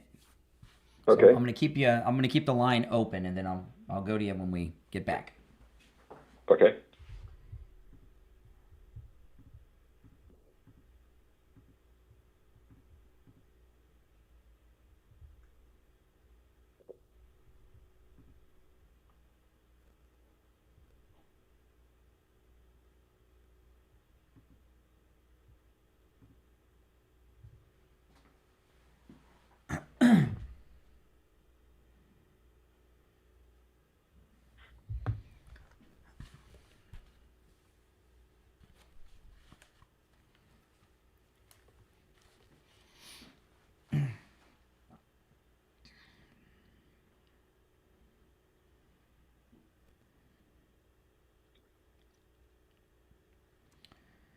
All right, and it's time to check in with William Youngerman from the offices of William Youngerman Incorporated in Boca with the Morning Gold and Precious Metals Report. William Youngerman, how the metals looking today? Metal's looking strong still. Yesterday's a huge performance on gold, trading in a range of $5,009 on the low, all the way up to $5,191, gaining on the day $170.30, closing at $5,179 the ounce. Gold blew through that $5,000, what everybody thought would be resistance. It blew through it like it was new. When you realize gold now is up almost $1,000 in the first month of this new year. Wow. Silver, $112.09 on the close yesterday. That was up $8.31. Platinum gained $69 at $2,647. Palladium was down $33 at $1,910. Overnight, we saw gold hit another record high of $5,312 the ounce, trading in a range of $51.57 to all the way up to $53.12. We've sold off a little bit. We're at $5,260 right now, which is up $80.40 on today. Silver up $1.56 at $113.65. Wow. Platinum up $13 at $2,660, and palladium gaining $60 at $1,970 the ounce. So the numbers just keep growing, and the demand for these physical metals is growing exponentially. What did you say gold is at this morning? What's gold at? Right now it's at $5,260. That's up $80, and it got as high as $5,312 earlier this morning. You know, and I just want to remind people in this audience, since in the time William Youngerman has been with us, when the day that William Youngerman did the first gold report on this program, gold was at $435 an ounce, $435 an ounce. Okay, and silver, I don't remember the exact price of silver, but it was below $10 an ounce. It was low, you know, and look where we are. And, you know, gold, it's real money. You know, it is real money that you could hold in your hand. And, you know, yesterday we were talking about something, and somebody asked me after the show what we were talking about. So I wanted just to highlight this, William Youngerman. You were talking about the two-way market. William Youngerman, you will buy back anything that you sell. And we were talking about that yesterday. Can you talk just a moment about that? Absolutely. We make a two-way market on anything we sell. It's not just a one-way street here. Anything we sell you, we guarantee to buy back at whatever the current market is. And we've done that for almost 60 years now. And by doing so, we've maintained a wonderful customer base. Yeah. And a lot of loyal customers. In a time like right now where dealers have closed their doors to many of their customers, saying that, no, we can't buy anymore, and we aren't buying this, or we aren't doing that. We continue to put our customers first, always. Absolutely. That's such an amazing thing with William Youngerman. You know, another thing is, I mean, it's tax return season. Oh, man, I can think of no better place to put a tax return into some gold or silver, man. I mean, this is great. Listen, William Youngerman opens up at 10 a.m. He's located in Boca at 150 East Palmetto Park Road. That's immediately east of US 1 Federal Highway on the south side of Palmetto Park Road on the first floor of the Bank of America building. And when you go into the building, William Youngerman is in the lobby directly across from the bank. You can call him no matter where you're located. You can do your transactions over the phone and through the mail. 1-800-327-5010. 1-800-327-5010. And online, WilliamYoungerman.com. All right, William Youngerman, we'll talk tomorrow. Okay, thank you. We want to say thanks again for the patience of our customers. Many have been very patient, waiting in lines for us to get to service you. But continue to be patient. We will get to you, and we appreciate the business. All right, take care. All right, William Youngerman, we'll talk tomorrow. All right, if you're on hold, stand by. We'll go back to the phones. We're talking about the Ilhan Omar incident. And we did hear from one liberal loon who's trying to tell us Butler didn't happen. Okay, okay. No, he didn't mention Ilhan Omar. He said, I don't think that happened either, he said. Oh, well, so he's acknowledging he doesn't buy it. You're on the air. What's your name? Where are you calling from? Hi, my name's Pam from Washington. Hey, Pam. Hi. I just wanted to say So I'm a retired corrections officer for working in a jail for 20 years. And this mugshot with this guy with the T-shirt, if he was arrested with something like that, they would have done a strip search on him, and he would never have gotten to wear his own clothes under that uniform. And if he had been drinking, they would have done a breathalyzer on him.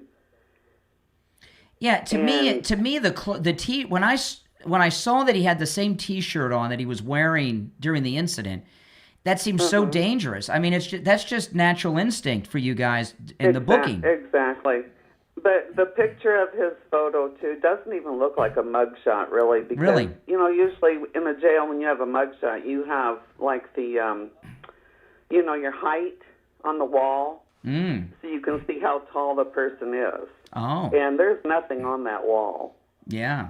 Blank wall. That's to me a dead giveaway that that's not a real mugshot. When it comes though to the chemical, I mean, can you fathom in any situation where they don't take the clothes of both the attacker and the victim and then isolate them?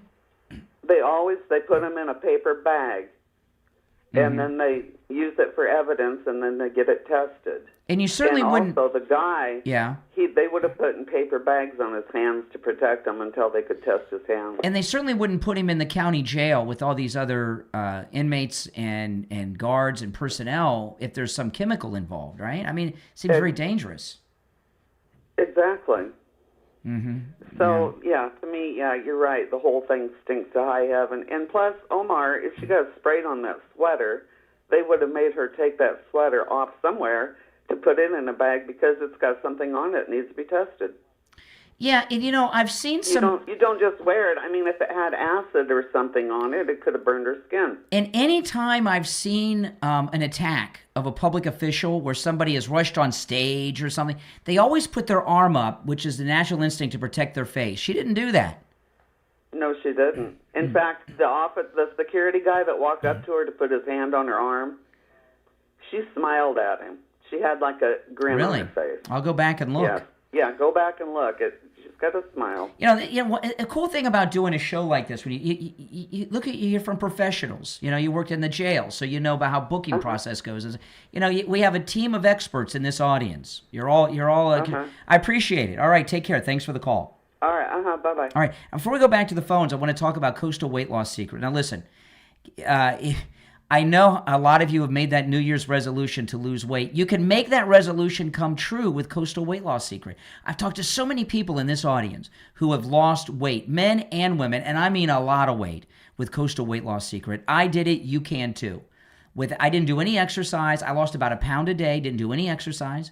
Didn't starve myself, ate foods I would normally eat, and there's no drugs, there's no shots, there's no pills. It works.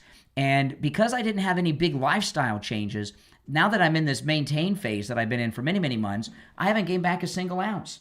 Give Coastal Weight Loss Secret a call and schedule your no-charge consultation. They can help you lose weight no matter where you are located. Whether you want to lose, a little more than 35 pounds like I did, or 335 pounds, or anywhere in between, give them a call. 561-247-6300. 561-247-6300. And online, coastalweightlossSecret.com. You're on the air. What's your name? Where are you calling from? Brian, it's Louise, the mask lady. Oh, well, yes. You still wearing the mask? Yeah, I haven't. No, actually, I took it off in my senior center. Oh, okay. But in Walmart or stores, I wear it. Are you wearing it now? Are you wearing it now? No. But Brian, I usually look to you for the latest news and so on. If I haven't caught the news on There goes TV, the jab. Yes. But 3 hours of this nonsense between you and the callers, repeating and repeating the same thing for 3 hours. I mean, it really is maddening. Really? Well, I've had you locked in for 3 hours, Louise. Here's No. What would you? You just told me. How do you know I've been doing it for 3 hours? Okay, listen. What should I be talking about other than the number one story in America? I want to know the president. Was that a live speech in Iowa last night? Yes. Oh, so nothing has even been mentioned about that. No, this is the lead. The president said he thinks that this was a staged event with Ilhan Omar. But to talk about it for 3 hours in the So what should we be talking about? Well, anything. Anything but? Well, do you have any? Is there something in the news I missed? Well, you know, other than the number one story in America? Get off the phone, Louise. What an idiot. Oh, my goodness. But she's been listening for 3 hours. Oh, my goodness. I love it. I love it. Okay.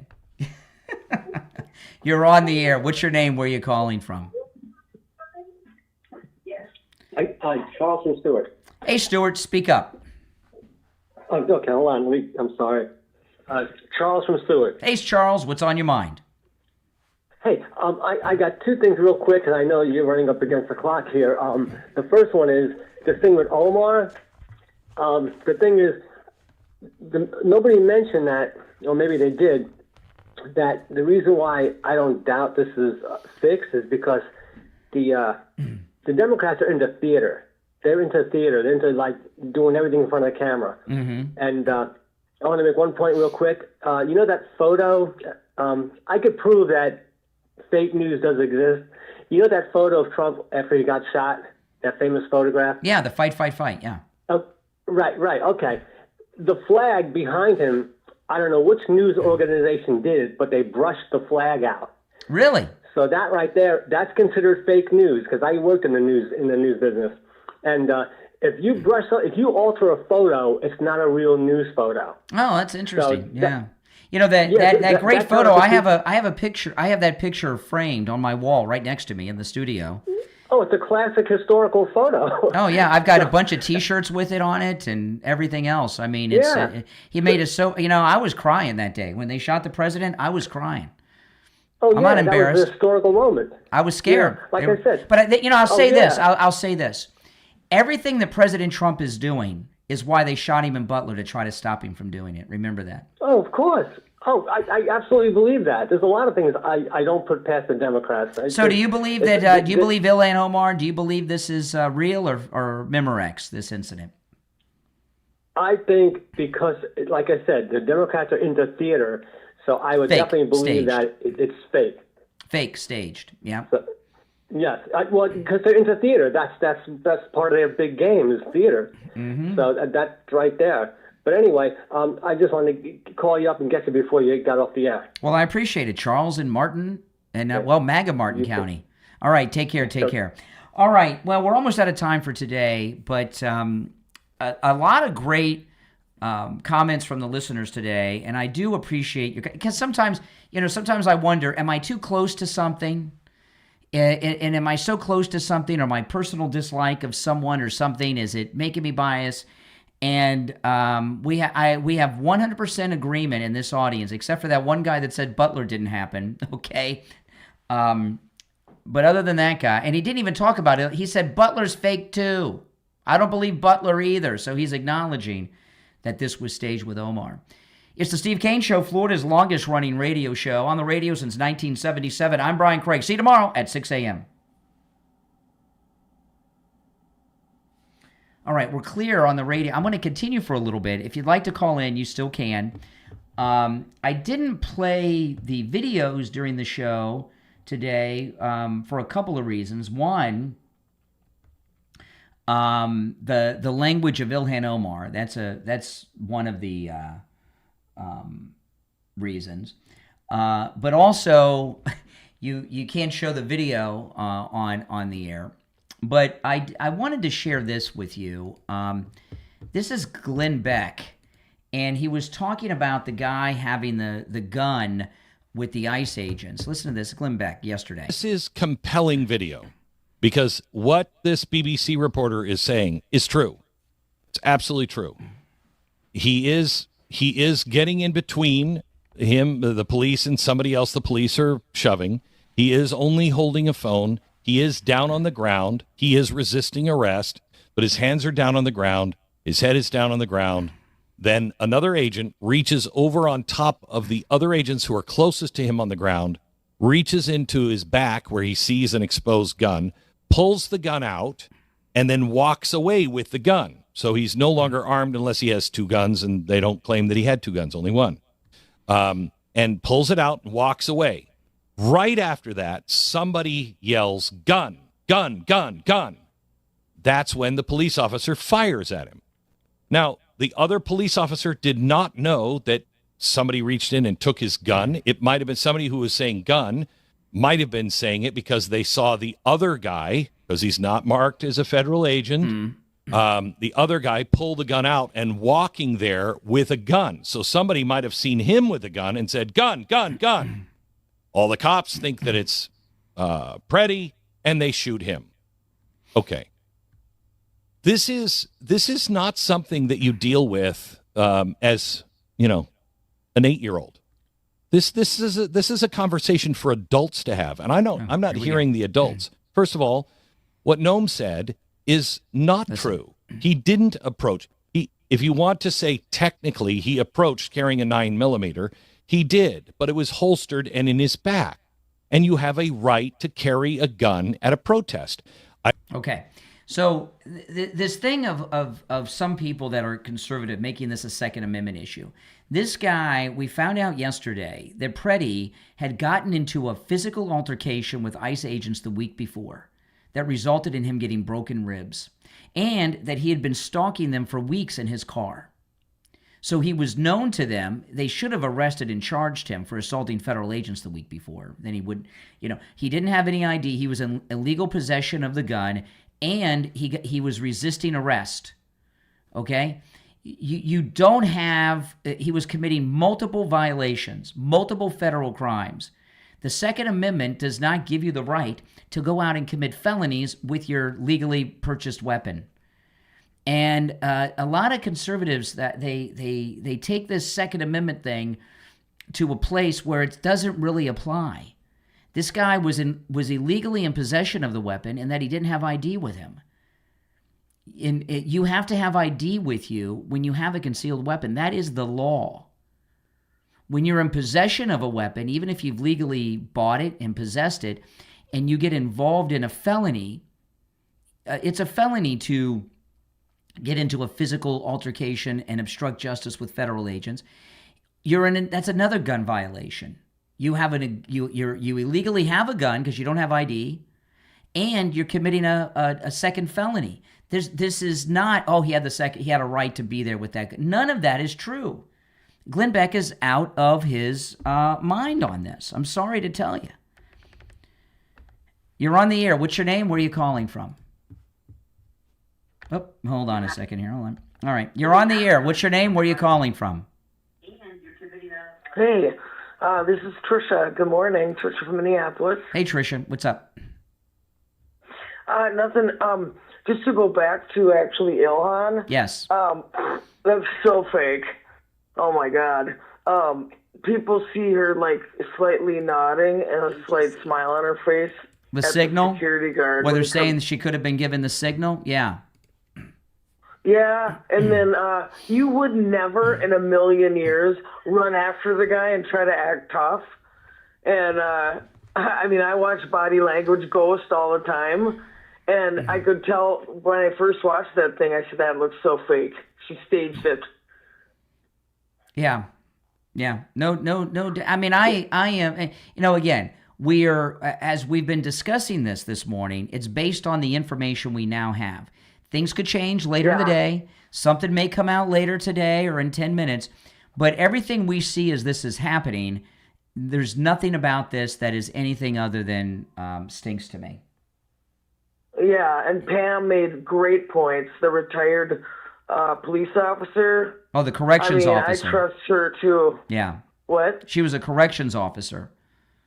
Yeah, it was great to hear from her too. Yeah. All right. I appreciate the call. Well, let me play the video of this, and this is where they're saying she nodded. She mentions Kristi Noem. Abolishment of the agency. ICE could not. See, now this here, you can see the guy on the right from behind. You see this lady with the gray hair, right, on the phone, and then he's right in front of her. Abolishment of the agency. ICE cannot be reformed. It cannot be rehabilitated. We must abolish ICE for good.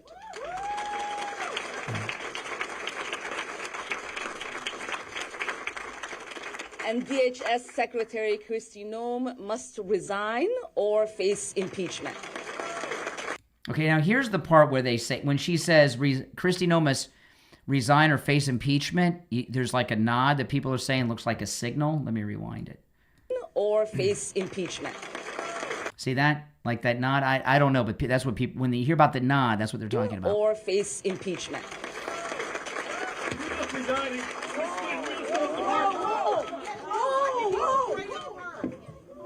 You see that? She goes after him.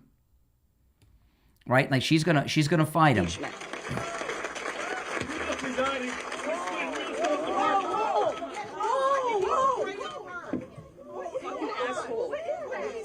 I don't know.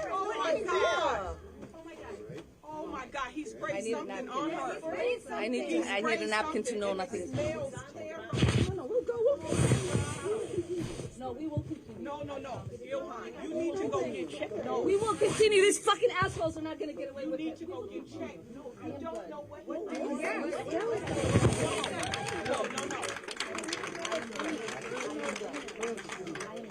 That's whatever it is smells so bad. She needs to go get checked. I don't know that's what that That's was. what they want. Please don't let them It's not about him, Ilhan.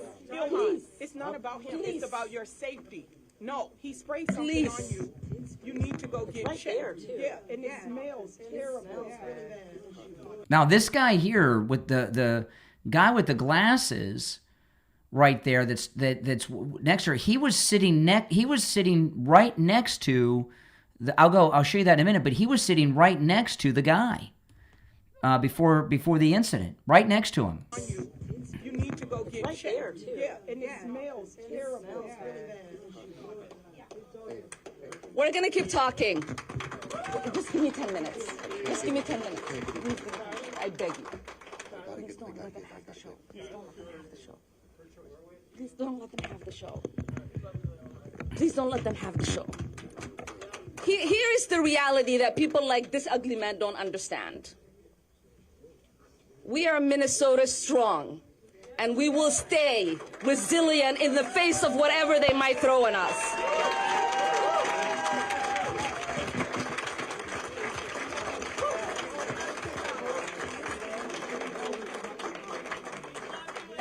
Everybody settle down.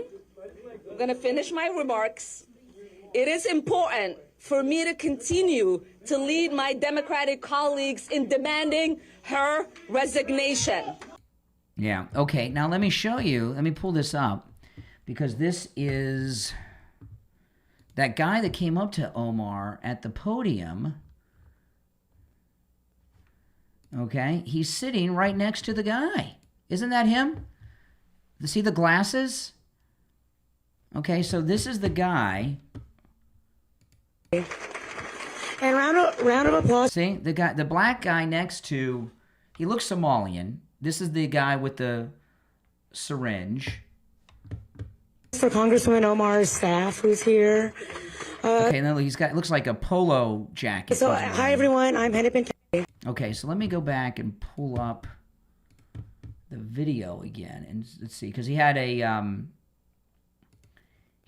little polo logo with the glasses. Let's see if it matches the guy. I'm curious.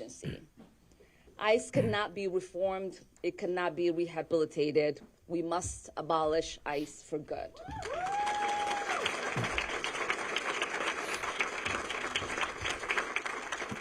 And DHS Secretary Kristi Noem must resign or face impeachment.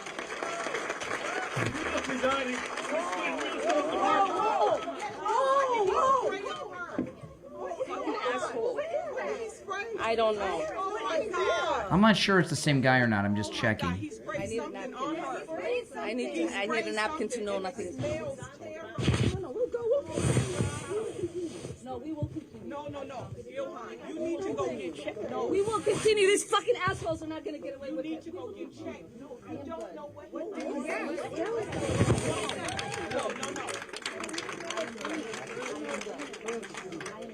That's whatever it is smells so bad. She needs to go get checked. I don't know that's what that was. That's what they want. Please don't let them have it. It's not about him, Ilhan. Ilhan, it's not about him. It's about your safety. No, he sprayed something on you. You need to go get checked. No, it's not the same guy. It's a different guy because I don't see the polo logo. Yeah, and it smells. Because that guy sitting next to him is who you want to talk to. Because he was sitting next to that guy. It's not the same guy. But the guy that was sitting next to him is who you want to talk to. Because he was there with him. However, how long was this going on before it happened? Right? So, you want to know what he was doing, what he was saying, what his reactions were, and everything else before the incident happened. Let me see, what else do I have any other clips I wanted to, I couldn't play these today, mainly because of Ilhan Omar's language. Yeah, but let me play a couple more things I did not get to on the program today. This is an unbelievable thing. This is an NYU professor, and he's on this podcast interview, and he's talking about what they're going to do to what ICE I'm suggesting when they are back in power. Listen to this guy. NYU professor, the guy on the right. What I'm suggesting is, and again, I've struggled with this my whole life, the difference between being right and being effective. And we're angry, and I get it, protesting is powerful. Promising them that there will be an accountability. And I've said this, I think there should be something equivalent to the Nuremberg trials after this is all over. I agree. And to make it clear that once we're back in power, which we will be, this is going to happen. And the statute of limitations on murder is 0. Never. What I'm suggesting is... So they want to have Nuremberg-like trials for ICE officers when they're back in power. Is that what they're running on in the midterms?